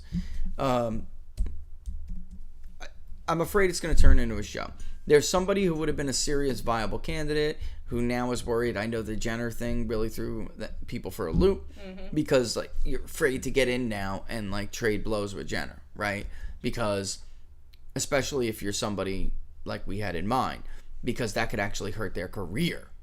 You know, I mean, if you're seen as somebody who's like anti-transgender, or just at least trying to take away an opportunity from someone who's transgender. Which I think is a bunch of bull. Because then it's like a woman running against a man.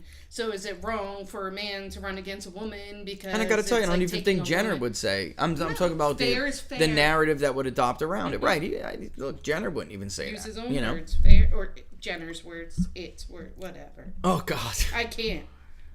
But in any event, yeah, I personally have a problem with this, and they call it dead naming. I personally have a problem with this. Like, you're just not going to take my truth away from me, you know? I understand. Yeah, live your life the way you want to live it. Don't get mad at me when I see. Don't live your life the way you want. I'm going to call you a she. Live your life the way you want to live it, but my truth, which I believe is the truth, okay? Because there is only one truth, is that you are the biological gender.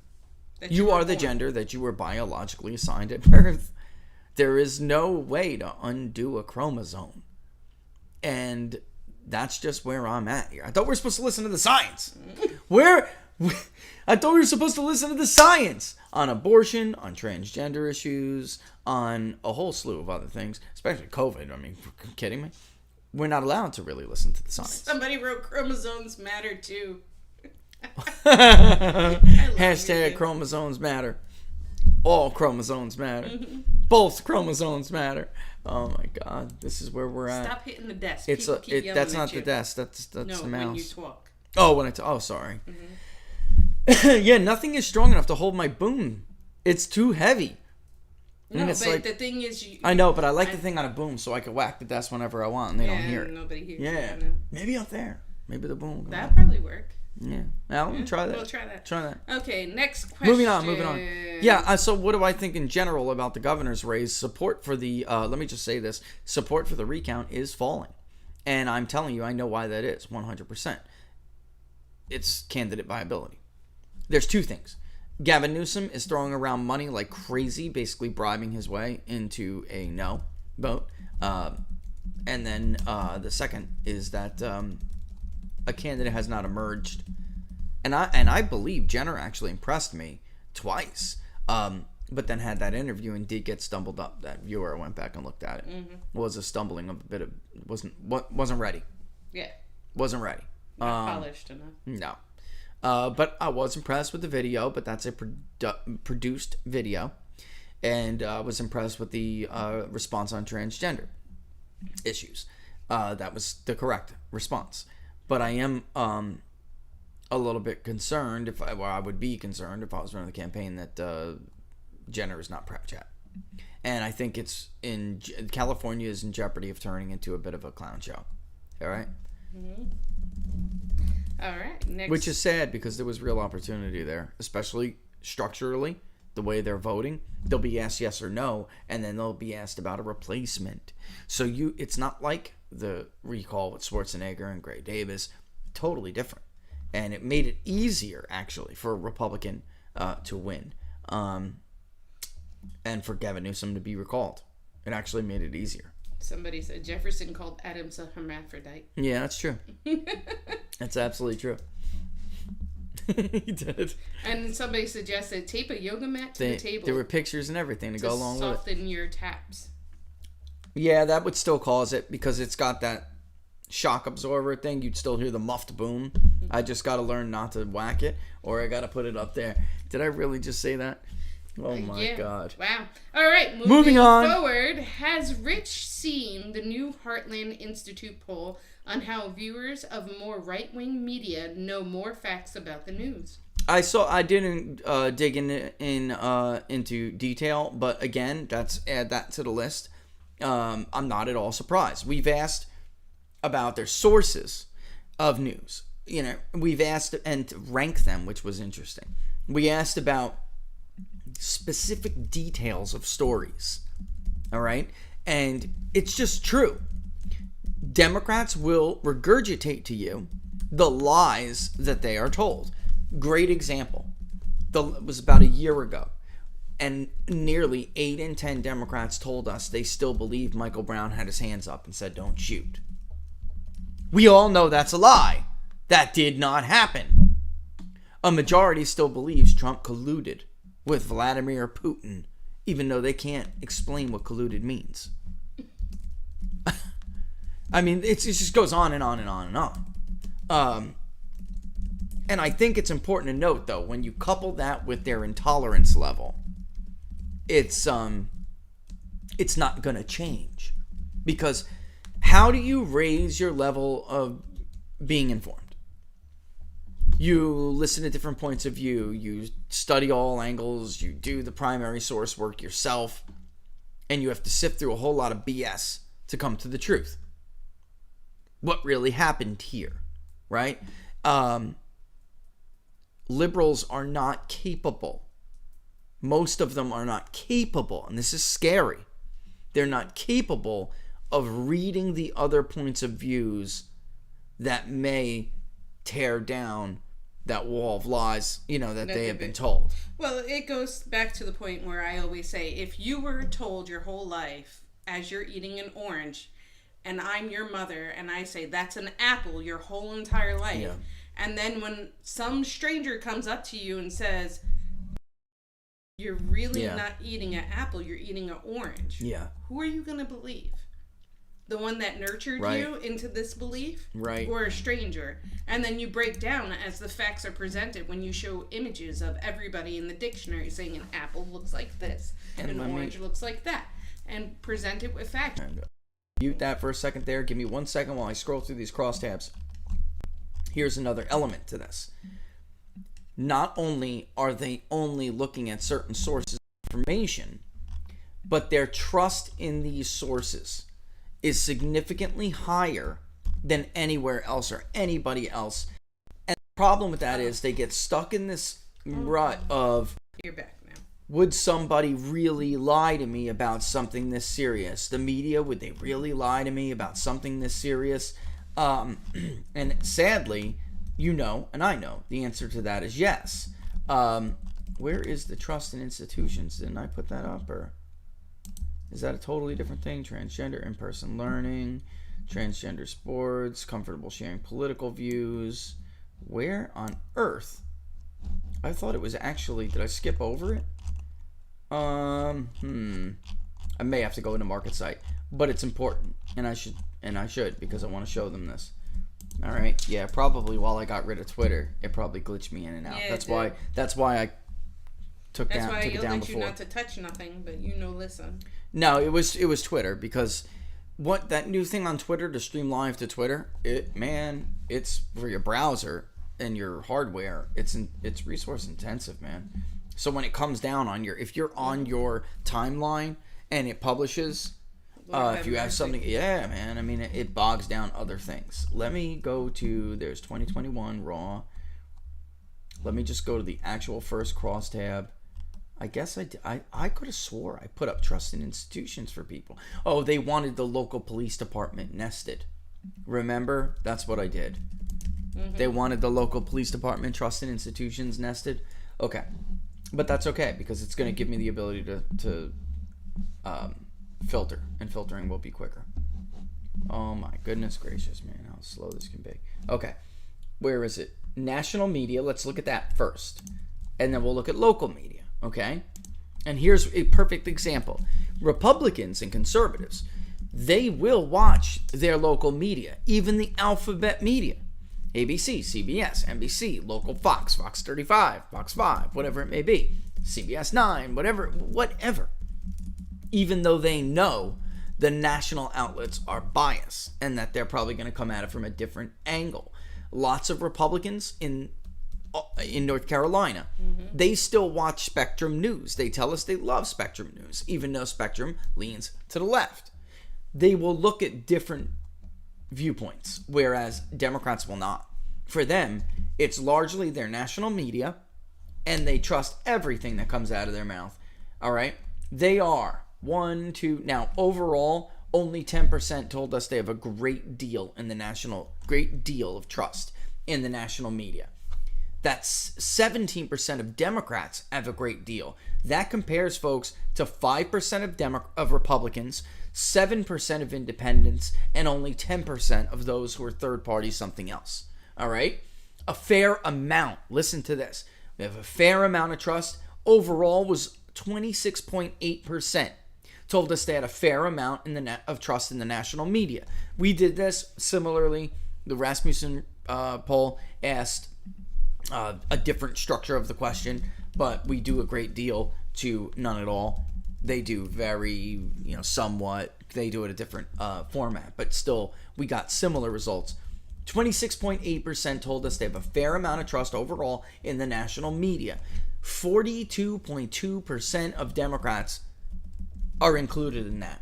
That compares to only 13.7% of Republicans, only 15% of something else, third party, and only 24% of independents. So Democrats are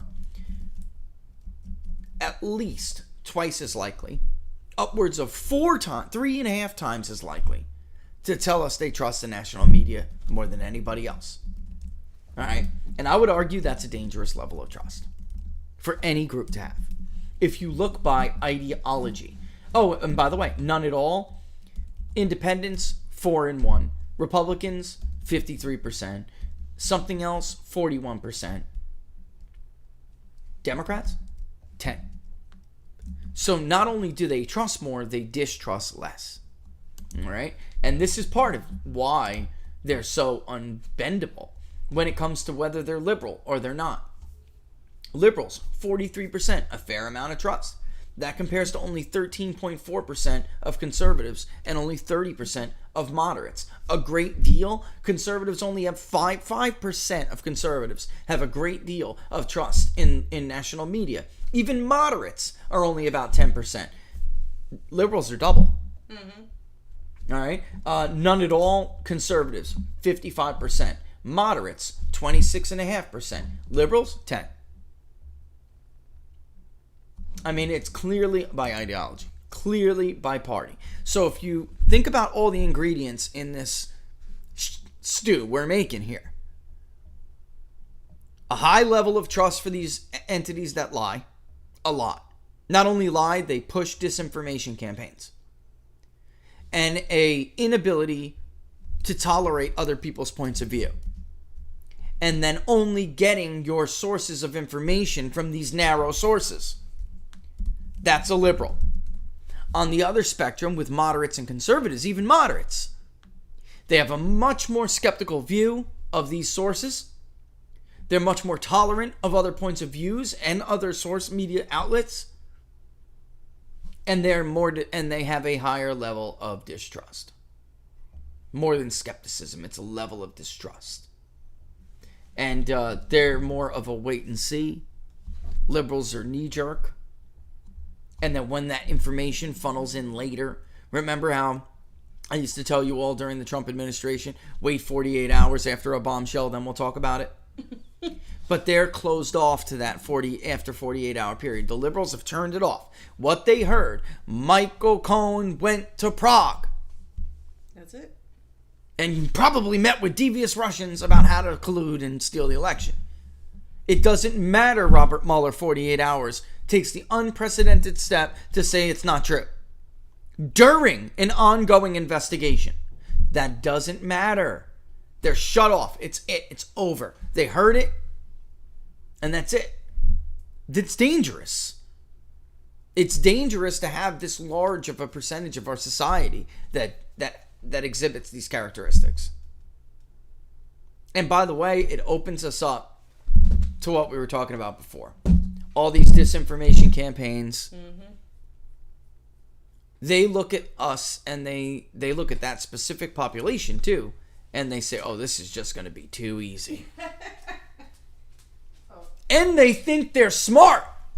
That's the funny part. Which is because they typically are highly educated. Highly educated. Highly educated, poorly schooled. That's the way you should think about it. Question. Move. Let's shoot. Do you think this will lead to more audits? Wisconsin is... Yeah, maybe. Okay. Yeah. I mean, well, finish the rest of it. Wisconsin authorized it after they were shown proof of things that don't make sense. Mm-hmm. M. Holler wants to know, do you think Jim Jordan as a speaker is doable? That's what Trump's people want.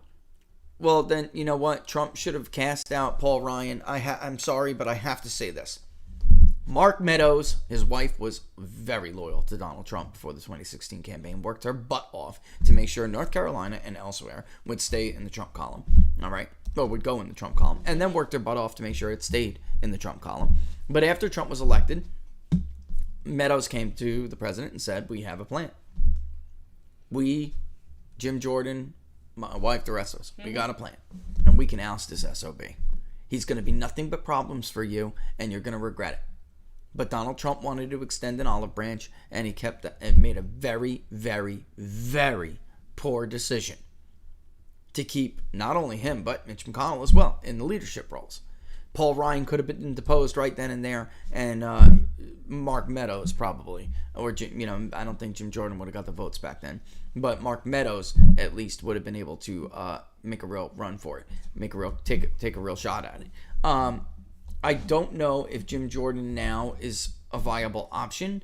I just don't know unless it's done on the record, like it was out in the open. Unless as it was with Liz Cheney being ousted, because if it's a secret ballot, like it typically, they're gonna walk around and twist elbows and stuff. He wouldn't have a prayer. Mm-hmm. A lot of times, though, it is open and in the public. It is possible. I would say from, Republican-based point of view, if you want your voters to be represented, we were just talking about Iowa a second ago, right? Iowa could be the new base of the Republican Party, and from the Midwest out, expand its reach. Keep a southern base in Florida, keep a Midwestern base in Ohio. But you have to have leaders who represent these people. Kevin McCarthy does not represent southeastern and northeastern Ohio. Or southwestern Ohio. I don't even know him. Yeah, look at how many people don't even know who he is. Among those who do, they can't stand him. Even Republicans. I got it right up right now. As a matter of fact, Mitch McCarthy, favorability. Even 16% of conservatives have a very unfavorable opinion of him. 16% only have a very favorable opinion of him. It's almost as much unfavorable. All right, by party, and we've gone over this before, but just for those who don't know, only 9% of something else have a very favorable opinion. He's 9% overall, basically 9.9, 10, right? And only 15.8% of Republicans do. Almost as many, 13.3, have a very unfavorable opinion of Mitch McCarthy. All right, the same is true with somewhats. 25% somewhat favorable, nearly as many, 20% somewhat unfavorable. You cannot be effective, or you cannot attract these voters and keep these voters if the faces of your party don't represent these people. End of story. End of story.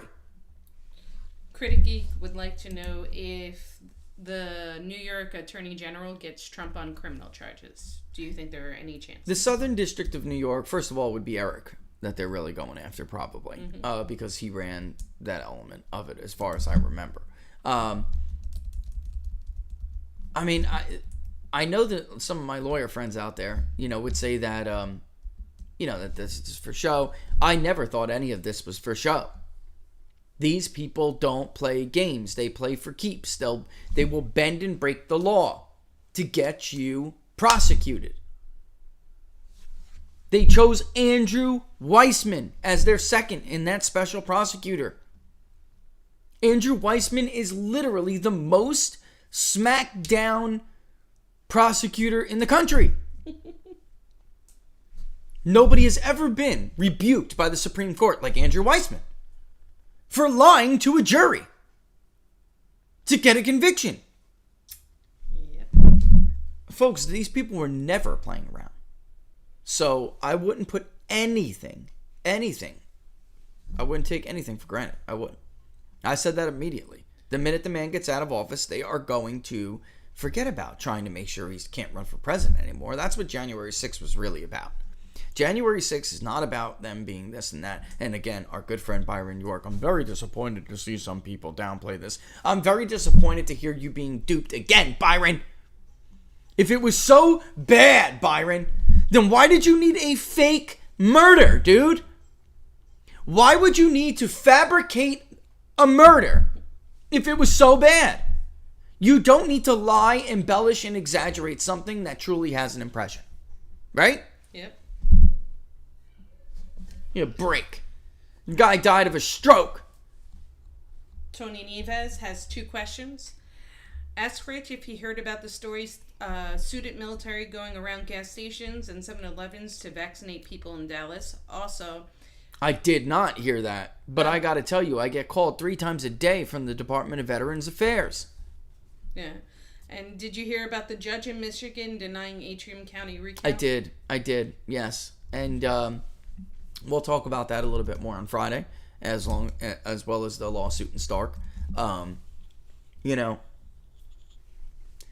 This is something they're going to fight tooth and nail, folks. And as far as the court systems, Arizona has a solid court. All right, so, or a more solid court, I'd say. Arizona, is going to be a bit of an anomaly, right? Wisconsin is very narrow, and the Republicans on that court can't stand Donald Trump. Brian Hagedorn barely won that race. So basically, these are the same people, if you remember, that played the little game of standing to begin with and allowed this to happen. So they're not now going to want to back all of these audits to show that they let this happen. You understand? So these rulings now they're cover your, they're CYA rulings. Mm-hmm. I mean, if you are a court that said, you know what, you can't sue now, you don't have standing. Okay, now you've been injured, you still don't have standing. The damage is done. Blah, blah. If you are one of those guys, then you are going to fight with the Democrats tooth and nail to make sure none of this, no wrongdoing, is brought to the light of day. Because you are now complicit in this scam. Americans were scammed before this election. They were told things that were not true. After the election, told things that were not true, told that things can't happen that absolutely not only can, but now are made easy. This was yet another fraud against the American people. Mm-hmm. It really was. It was tragic, and they're not going to want that to come to light because they were complicit in this fraud. Many of them, not all of them, but many of them. Jay Patel would like to know, is spending on child credit and such keeps the work seekers low, that the salaries go up to somehow force the hand of employers to minimum wage artificially to inflate to $15? Yeah, I mean, that's actually a really good point. And, I think they're going to get that. Mm-hmm. I do. I know, Manchin and others, are going to rely on them. I think in the end, they pull these little narrative cycles, and they tee it up with things like that, yeah. Right? And then the pressure comes to bear on these lawmakers, and they cave.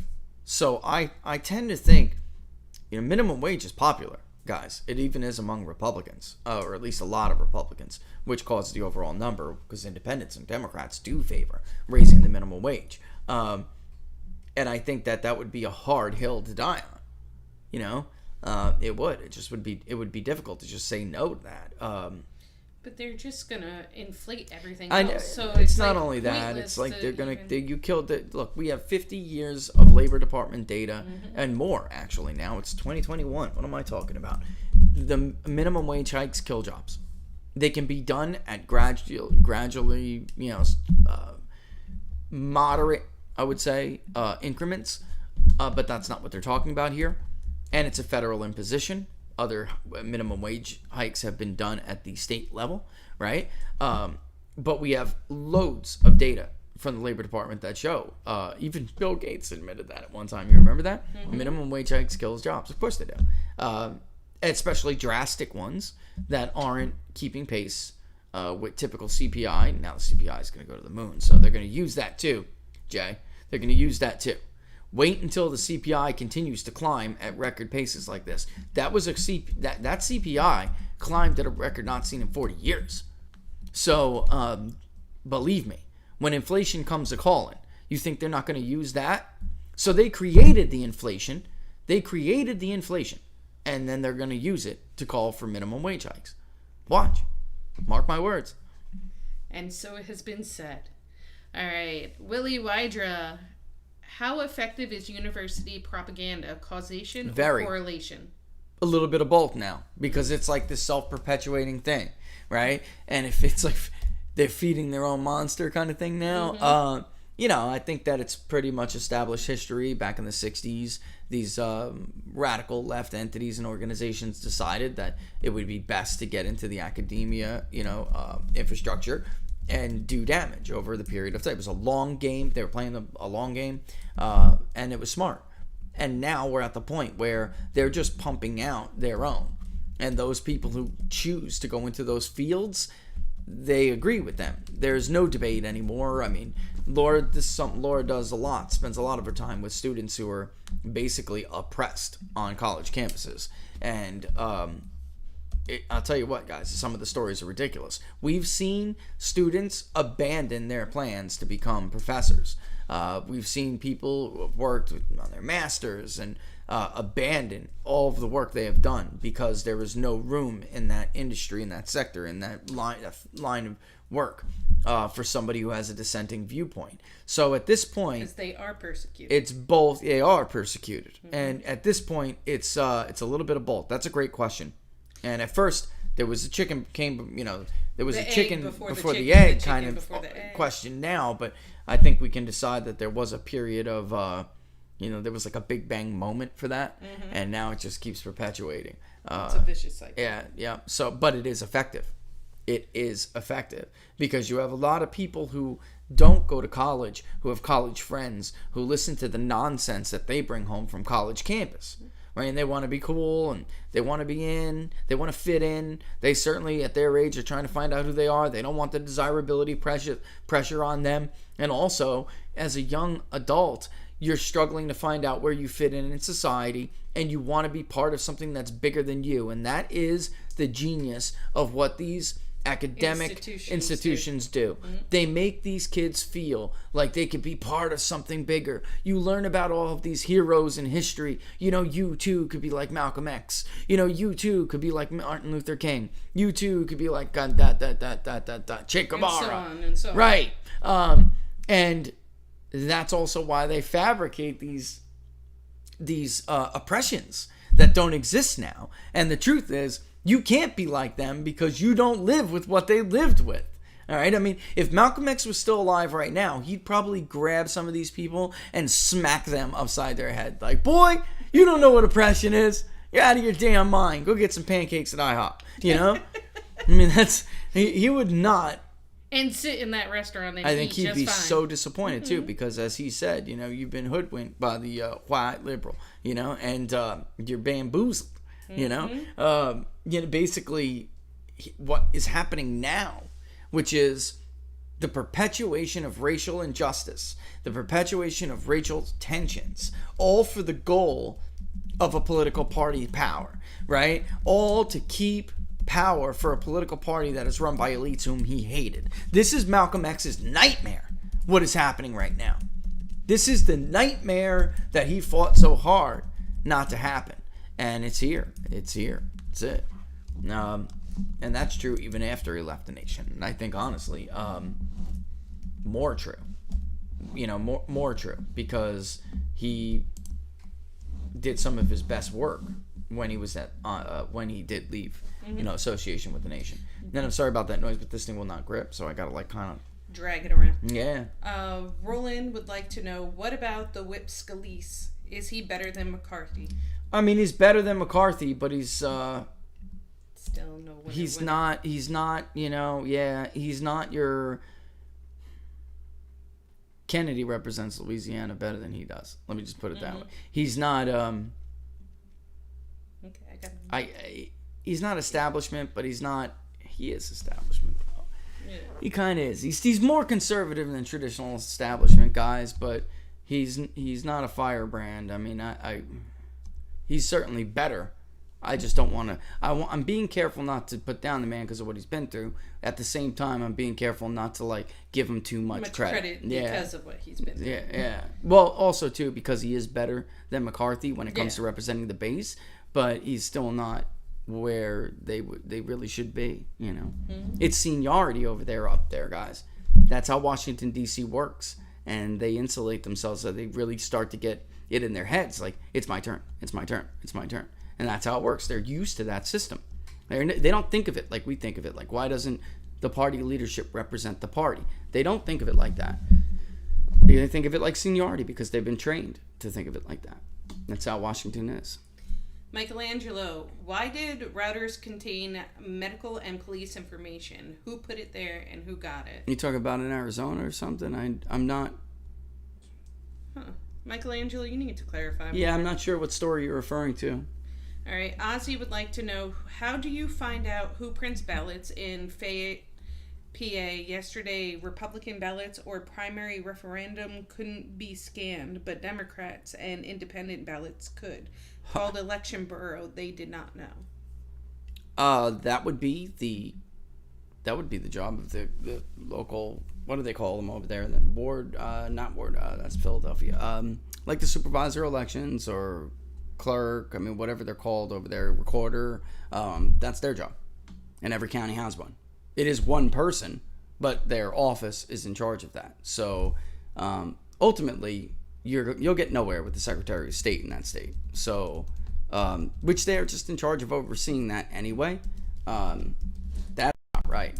I didn't see a report on that, and I'll look into that. If that's true, well, that's a serious problem. Could you imagine if Democrats couldn't get their ballot scanned?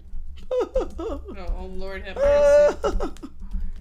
All right. Well, with that, do not miss Friday. It'll be a great show. We got two great guests coming on. We'll have Matt Brainerd again to update us on his lawsuit and what he's doing with Look Ahead America. That's slotted to be a great conversation. We'll have Don Smith on as always. We'll do the Q&A toward the end, and we'll go over some more voter stuff. I'm going to do a quick little thing before we bring on Matt, which we'll probably do around 11:15 or so. But I'm going to do another little graph thing and rant for the 15 minutes before. All right, so don't miss it. It's going to be a good one. Also, what was I going to say, Laura? Eric's on Lee show.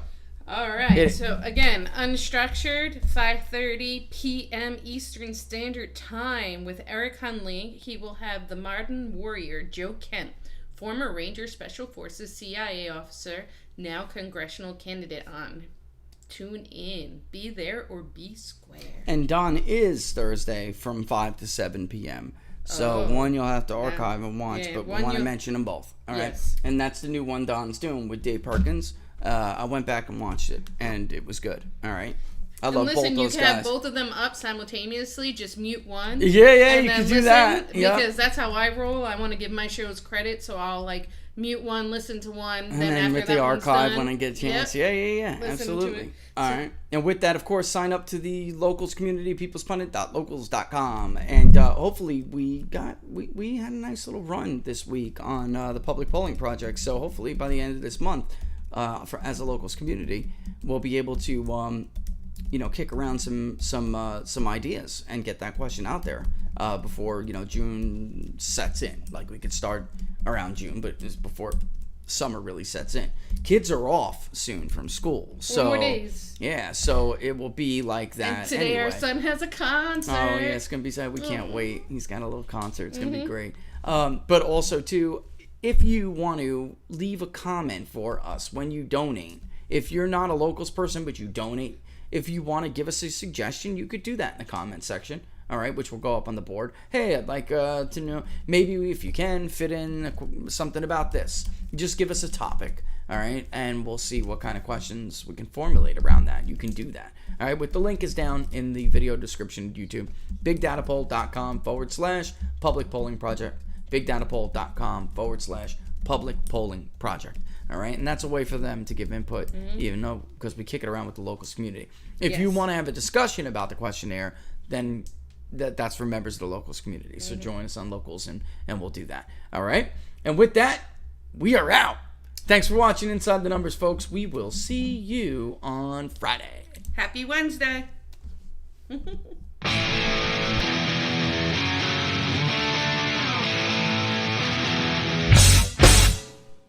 How much you wanna up it? that I can get you back inside your head before the summer ends and spread a little love. Just for a little fun, I'll make you come back to me before the rise of every sun. Baby, it's meant to be, I know you got a man, but he don't understand. You'll be a heartbreaker, you're such a love taker. So just suck me in and you can toss me like a cigarette, 'cause I just wanna be a bad habit, yeah.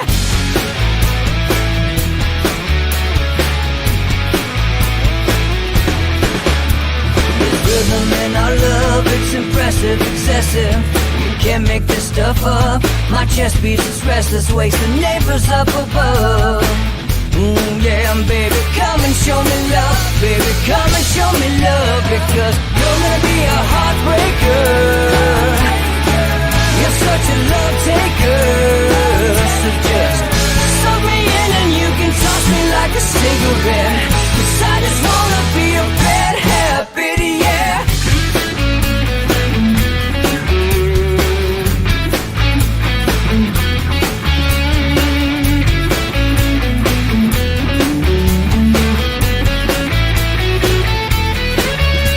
We can get on a plane and take a one-way ride, steal us away to find a place we can hide. It wouldn't take much to spear for a night, just to give in to the need and leave it all behind. 'Cause I know that you know that I know that you want me. You told me, now show me, come blow me away. 'Cause I know that you know that I know that you want me. You told me, now show me, come blow